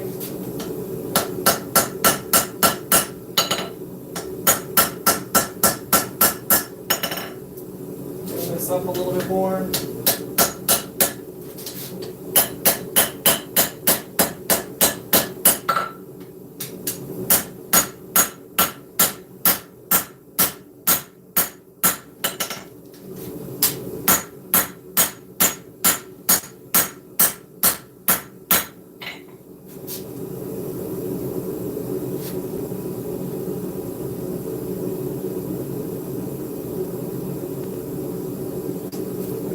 one more time and shift that spine over just a little bit more. Or let's make the arch just a little bit better.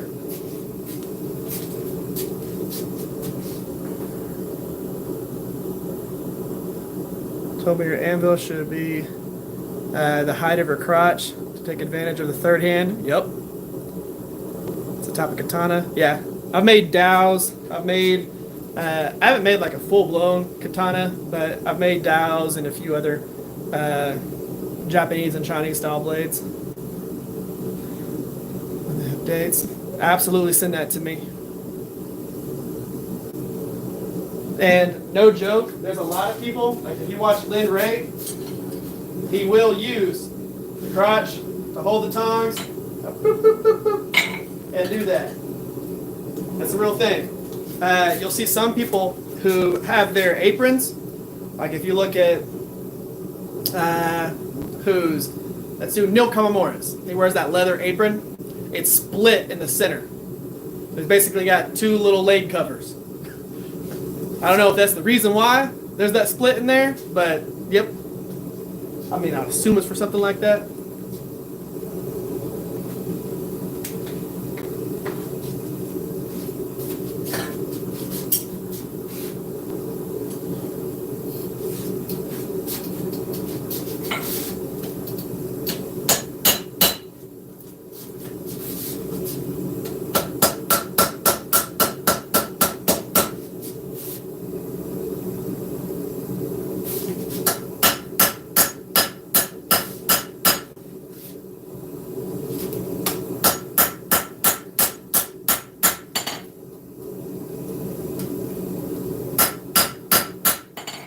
I have a lot of people that ask me about why I hold my hammer in certain areas. Why do I choke up on it as opposed to holding it back here? Good old personal preference. That's why. Okay, we got a little taper to the tang. The rough little profile that I want on it. Of course, we'll end up cleaning it up on a 2x72. That's roughly where I want it. Now I'm going to go ahead and finish the blade.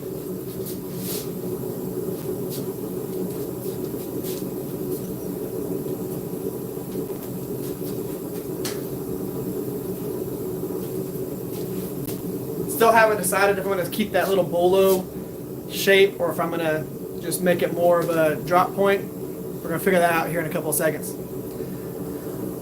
Let's see here. Apron is split. That makes sense. And the piss out of it. Well, you want something like that. I mean, of course, you could just always flip it up. Use the third hand a few times. Usually don't wear an apron unless forge welding. Yeah, my apron that I have back here is only for if I'm using flux. If I'm using flux and it's going to be flying everywhere, I use it. And it only comes down to basically just right below my crotch.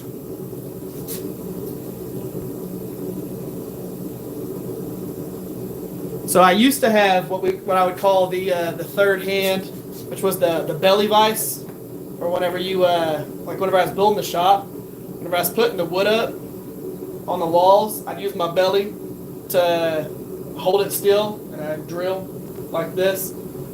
But ever since I, started eating right and doing all that, I lost the old belly vise. So now I don't have that anymore.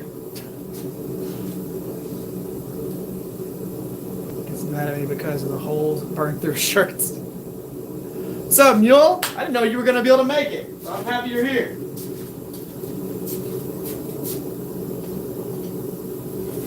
Okay, let's clean up our blade profile.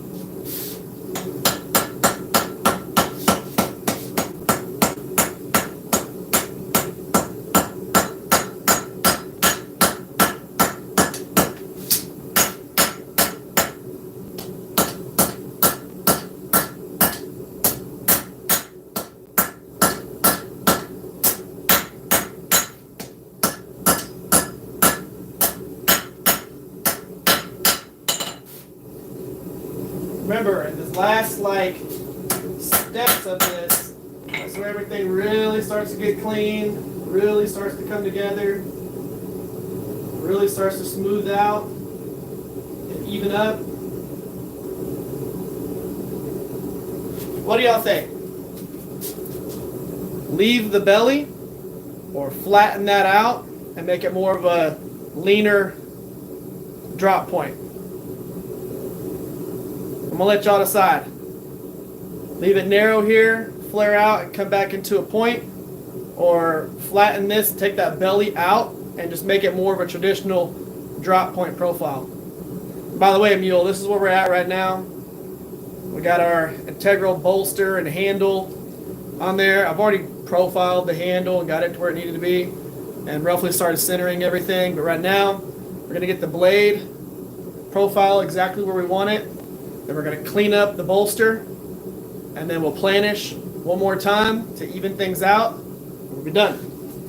So what do you think? Leave the belly, take the belly out.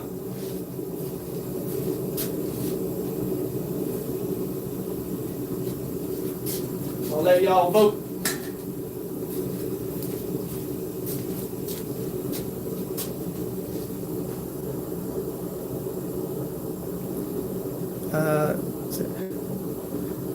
We did have like 100 people on at the height of it.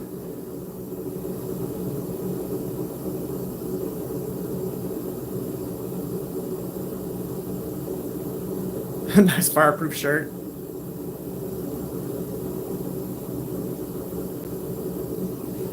You think I should do a clip on it?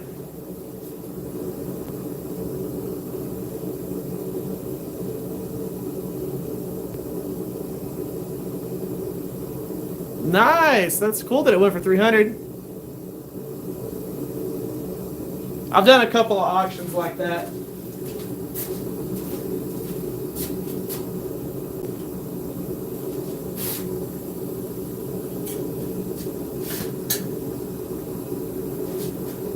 So what was the auction for? What was the point behind the auction? Did the proceeds go somewhere, or was it the proceeds go to you?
I'm gonna mess with the profile just a little bit because I want to shift that belly forward.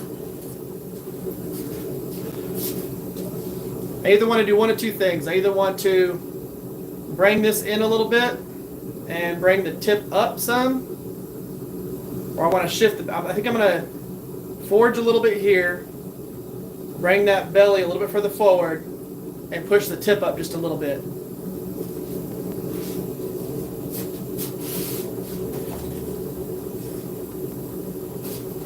Then I think I'll be happy with the blade profile. It's just a little bit off for me right now.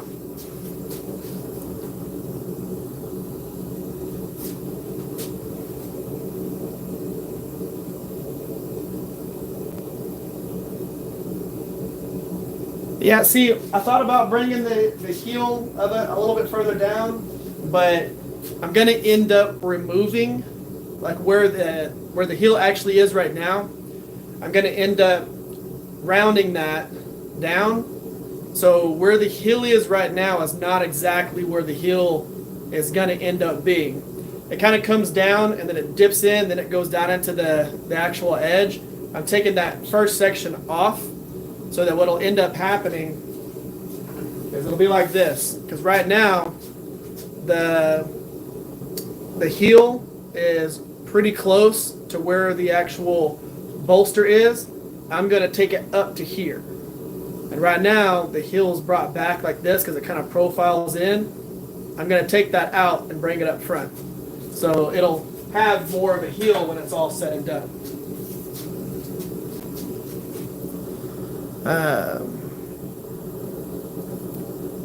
So I got a stick welder for Christmas. Yeah, welding is super easy once you get used to it. Whole bunch of 52-100 to play with. Heck yeah. 52-100. I'll tell you right now. Watch Fire Creek Forge. Almost everything that he works with is 52-100, and he's got a lot of videos on messing with it with the heat treat process. So you can watch a lot of the videos that he's working with right now, because a lot of it's 52-100.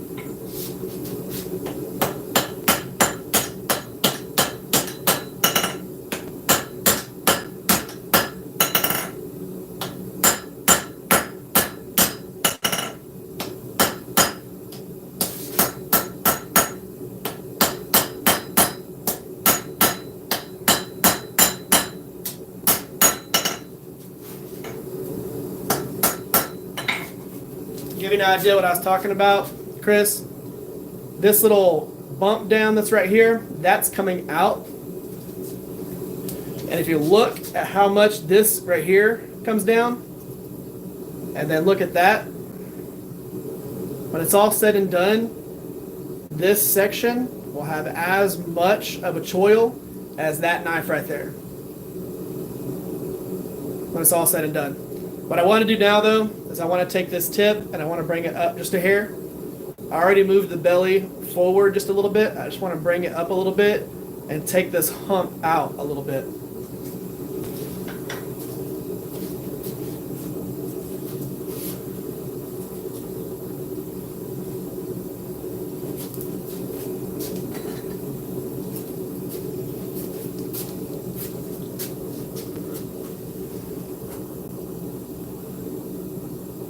Happy birthday, Surf.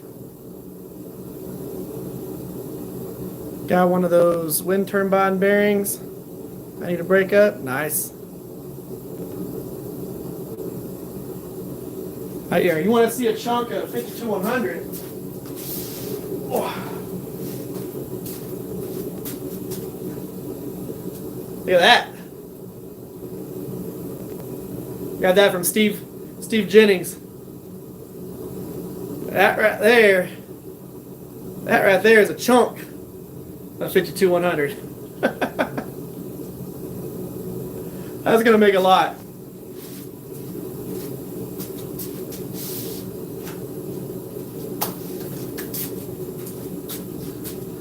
What's up, Matt? Got a dozen 1.5 inch bearings. Nice.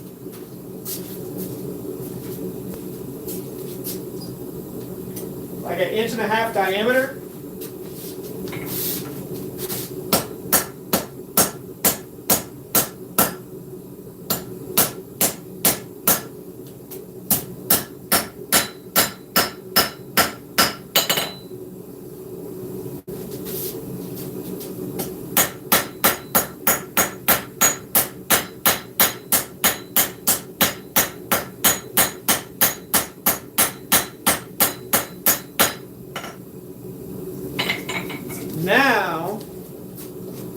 Now we have kind of like a longer belly, a little bit less drop on the spine.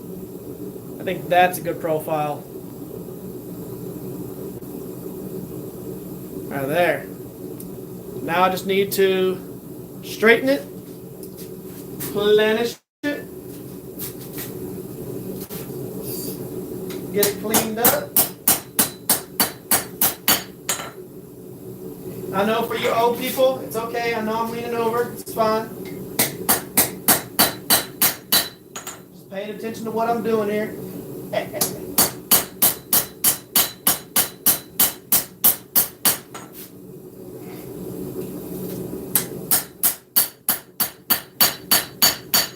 What I feel sorry for is those Middle Eastern dudes that are down on their ground in flip-flops. And they're forging knives.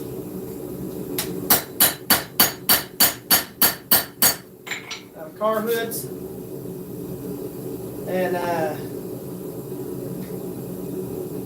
they're doing it seriously, like they're crouched like this and they're forging like this. Yeah, no. Can't do that. Okay, let me show you all this profile before I start cleaning up the bolster area. Switch this. I want y'all to get an idea of what it actually looks like. Whoop. Get back up. Whoop. Fine. It's easier to grab that way anyways. So that's our profile. Right there. Still got a little bit of cleanup to do, of course, and a little bit of straightening out. For right now, we're actually pretty centered all the way through that taper of the handle.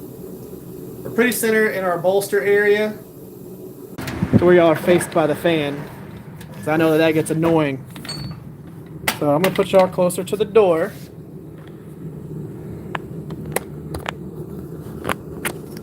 Okay. Let's see if that works. Now y'all are actually in the door area.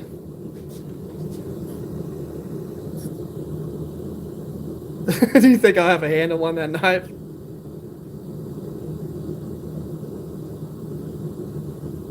But yes, welcome back, people.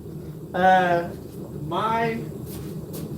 was able to get everything finished. The knife's done. No, we're going back in the forge. I spent all that time just trying to get back on the old phone. I think what I'm going to do now is work in that little bolster area, and we're going to be able to finish this thing. I guess y'all were just in the right area to where my phone was just like, it's too hot. I mean, my heater hasn't had a chance to turn on. But welcome back, everybody. I'm hoping that, again, that this will put y'all just like in the right area so that I don't have to worry about having the I don't want the fan turned on at it because it makes a real bad noise. Little interlude where I got to get a lot of cold air on me because I had the fan blowing on the back of the phone. I had to take the phone out of its case because evidently that was retaining too much heat too. Okay. Let's get this thing finished, guys.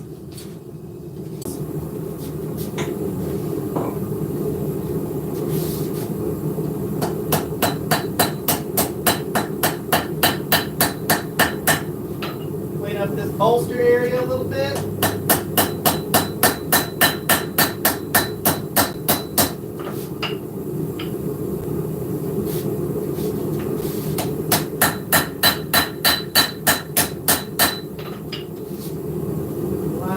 Up a little bit.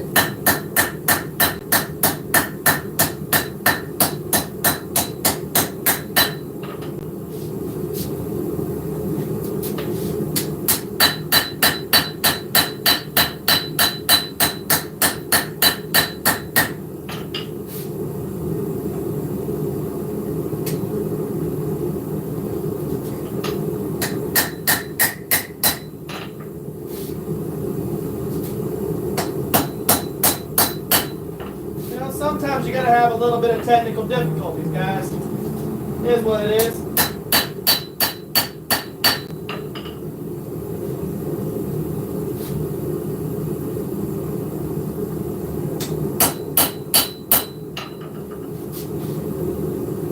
Make sure everything's centered.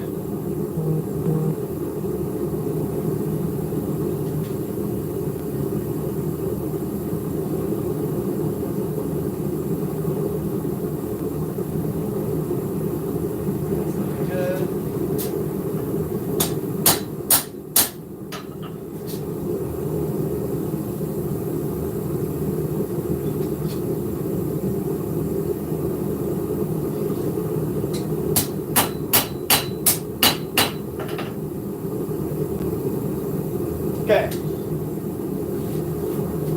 So now we're looking good. Our edge is centered. Goes all the way through to the end of the tang. Switch the tongs. Again.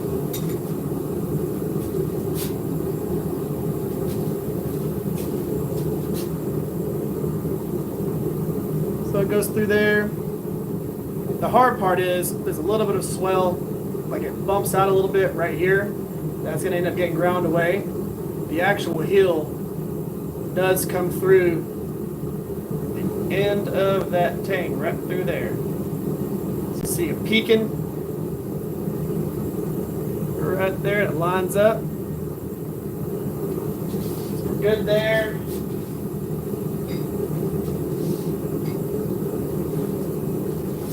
Down the spine. Once I clean that up a little bit, that'll be good.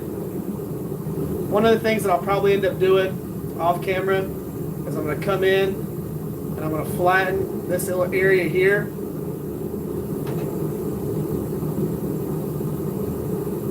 I can probably shift it over just a hair. But I could do a lot of that stuff in stock removal if I wanted to. Kind of clean it up. Blacked out for about 2 solid minutes. Yeah. So the whole point behind this is, again, just doing a full integral. Now, I'm going to decide whether I want to, like, how much stock removal I want to do with this. Now, the cool thing is, once I clean up the profile a little bit, I can always do more forging. So I can always go in, and if I want to adjust a few things, I can do that later. But I'm most likely going to end up cleaning it all up. And I don't know how much I'm going to do on the 2x72. I might profile it a little bit and then do a little bit more forging just to get it to look how I want it to look. But that's going to look good. And what I'll do is I'll clean it up tomorrow, and I'll clean up the heels, clean up the transitions, do a little bit of work to it, and then I'll post a picture on here of it being done. But I can tell you right now what I'm going to end up doing is I'm going to end up profiling. So where these little bump outs are, there's a little bump out here where it kind of just comes out. That's going to get straightened. The tang's going to get tapered a little bit, and the tang's going to end up, or I say the tang with the handle, is going to end up with a couple of facets built into it. And then I'm going to come in and I'm going to use the ball peen hammer and I'm going to forge a texture onto it, and we'll call that good because I want a little bit of a texture. And then what I might do is I might end up taking and profiling this down just a little bit so it doesn't just bump straight out to the back. And then I might end up doing a lanyard hole on here and beveling the inside of this. But I know I want to mess with it a little bit because I want to take some of the weight out of the handle. And I know that I'm going to be forging it and then putting a wax finish on it. But I think that all in all, that's a good profile. It's going to be nice whenever we clean it up a little bit. But all in all, the bolster area looks good. And that's what I'm really worried about. Everything else can be cleaned up. But because I don't plan on removing any of that bolster area, and I wish y'all were in a better better set of light. You can see it right there. Where it comes up from the blade up into the bolster, it's just a nice, subtle transition up into there. And it has a nice bevel backwards. If you look at this side, it's the same thing. It just transitions up into it. And it's got a nice radius bevel to it. Now, of course, once I clean this up and there's not as much shadows and I can show you all the actual picture of it, all that stuff will look cleaner and it will all make more sense. So you'll see that in tomorrow's picture that I post about it. But that turned out real nice. And remember what we started off with was this. So we were able to get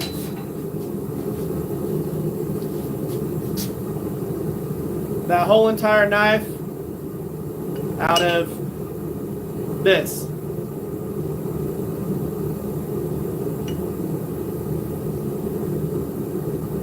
So definitely not too crazy. What type of gas do you use for the forge? It's just propane. Just a little propane like you would use for your grill. But yeah, this is the same piece because I cut the piece of steel in half. This was the other side. I'm going to end up forging something out of it. But that is the same piece of steel. We were able to make this full knife. And its overall size, we're looking at, it's 10 inches long. We went from 5.5 inches to 10 inches. So when we started, this is 5.5 inches long. That's 10 inches long.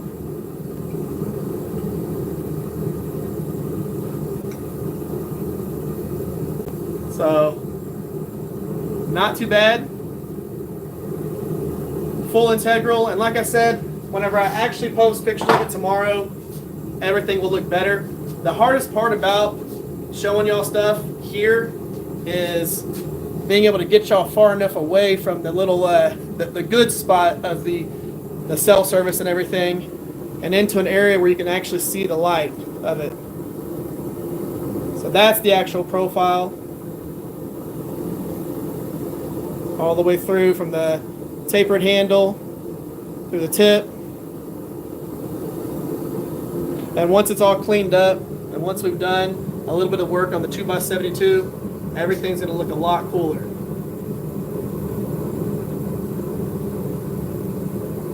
I'm really excited to see what it looks like whenever I get to profile it a little bit more and clean it up.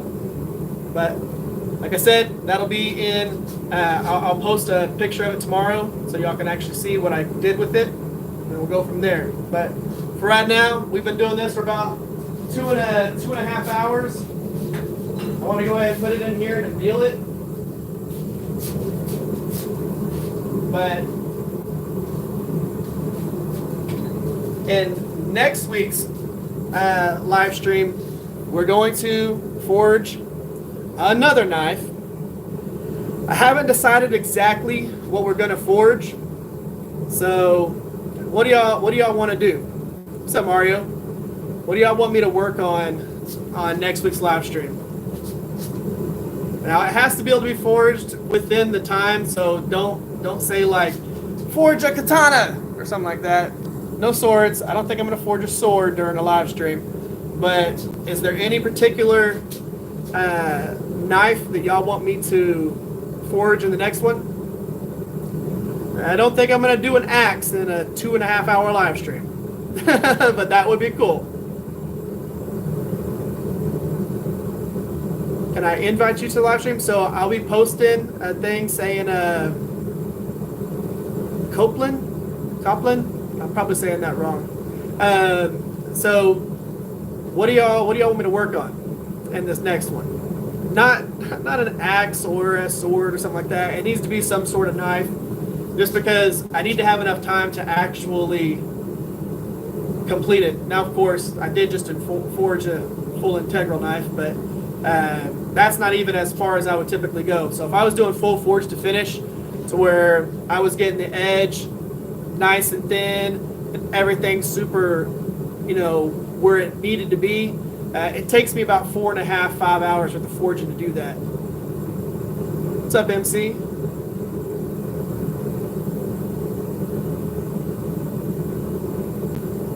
Is your name Fishball Cat?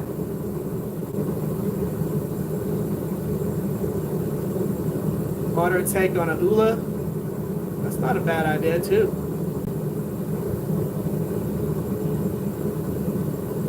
I'm good. How are you doing? So, I might do something like a Ula. Is that a Ula or a Ulu?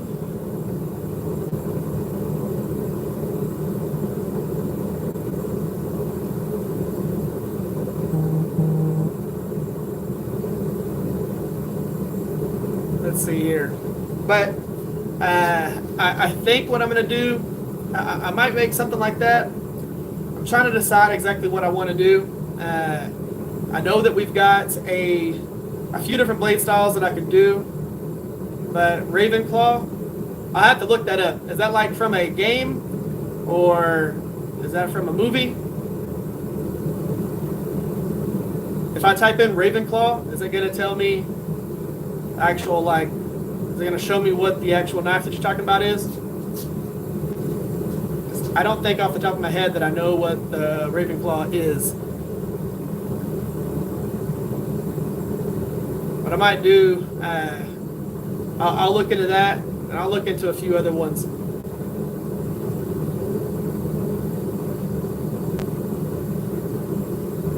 And I think we'll go from there. So, a northern knife. Okay. That I can look up too. Right now, all I did was I just went ahead and, of course, doing a milling step on this, bring it up to temp, let it cool off inside the forge.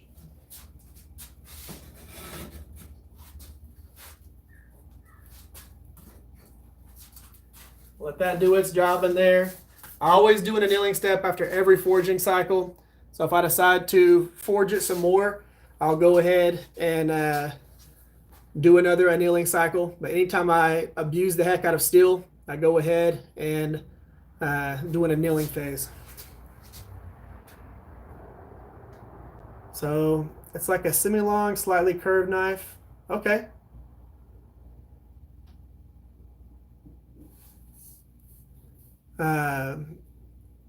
Did I make a knife? Yes. So if you want to go back in you can actually watch this. So as soon as we stop the live stream, this will go into a regular video form, and we forged a integral knife. So the handle and the blade and everything are all integral. And then tomorrow I'm gonna do a post of what it actually looks like after I clean it up a little bit and finish the profile. Because whenever we forge them, we forge it to about 85, 90% to where it needs to be, and we do the rest of the 10% with the 2x72 and other grinders and things like that. How long have I been forging? For a few years now. I've been doing it heavily for about 2 years, with really refining my skill and doing stuff like that. It's been a couple of years.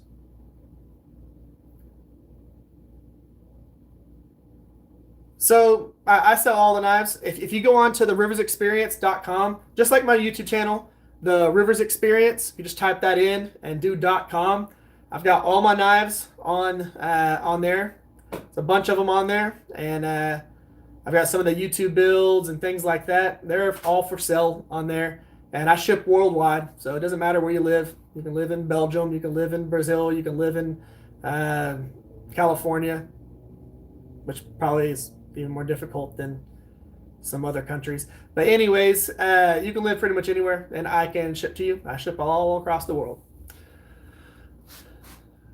And but yeah, I know we're gonna be forging a knife. I'll keep watching the comments and stuff like that as we go forward. and I'll ask it again in the Shop Talk Tuesday episode. So the Shop Talk Tuesday episode, I'm already getting through with it. That's looking good, and I think y'all are going to really like that build.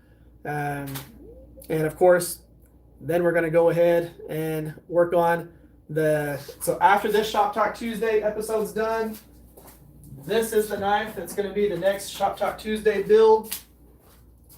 We forged this one in the last forging live stream. So it's a drop point. Not really a drop point. It's more like a clip point chopper with the recurve on it. So that blade right there. And we're going to be using this jade scales on it with black liners, black pins, and all that. But that's the next Shop Talk Tuesday build. We forged that in the live stream. I'm going to post a link for it whenever we actually go through and do that. But that's looking real good. We're already got the heat treat done and all that stuff on here. But that's the next Shop Talk Tuesday build. And then after that, I think that's pretty much the last one prior to Blade Show Texas. I haven't even had a chance to really use this. I've been waiting for this package to come in. They had not really a recall, but there was an issue with the motors burning out because I guess they didn't have a sufficient ground on them. So they sent the actual ground cable, and supposedly that's going to fix it. Luckily, I haven't started messing with it, so I'll be starting from the ground point, but I am doing a video on it, which will include the actual correction to it. So if you bought it and they didn't send you one of those cables or something like that, you'll actually get to see that in the review video. But I wanted to make sure that we were able to make sure it was nice and good before that. So the thickness of the edge on that chopper is about a 1/16, a little under a 1/16. And I say it's about it's nowhere near a 16. So it's a lot less than that. It's a lot less than a 16. But it's pretty thin edge, and then it's got a little bit of a beefier tip. It goes the tip is a little bit wider than the edges back here. But it's gonna be a good chopper. It's gonna have the same edge thickness as the Wakizashi that I cut trees down with. So show y'all this. This is my yard work Wakizashi. This is the best thing about being a knife maker, is you can make stuff like this right here just to cut limbs off of trees. So that right there, you can see I've put it through a lot. All I do is I strop it. You can see the stropping on the edge here, the little marks that are on there. But yeah, that thing has been scratched to all get out. And that chopper is made out of the same steel as this right here. And this, I've only ever stropped it. I've never sharpened it again. So once I sharpened it, that's it. And it still shaves. So this is something that I cut trees down with, okay? Literally cut trees down with that. Now, they're not huge trees. They are trees that are about, I did one that was a 6-inch in diameter. And I take all the branches whenever I'm going through and I'm pruning the trees. I take all the branches off with this, and they're like 1.5 inches, 2 inches in diameter, and one swing on them. But yeah, that thing is all scratched up. And like I said, I've never sharpened it. The only thing I've ever done was stropped it, the edge, and that's it. And that's over 1.5 years worth of use.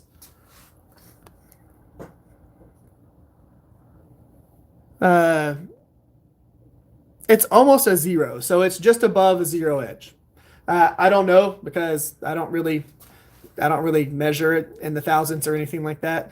I go off of what I've used in the past and done in the past and do it all by eye. But yeah, one of my favorite parts about being a knife maker is being able to just go, I'm gonna make a wakizashi and I'm gonna use that to trim my trees.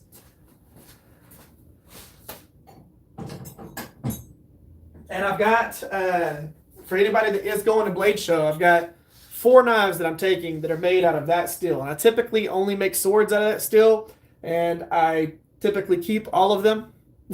And I'm taking 4 blades to Blade Show, Texas to sell that's made out of that same stuff.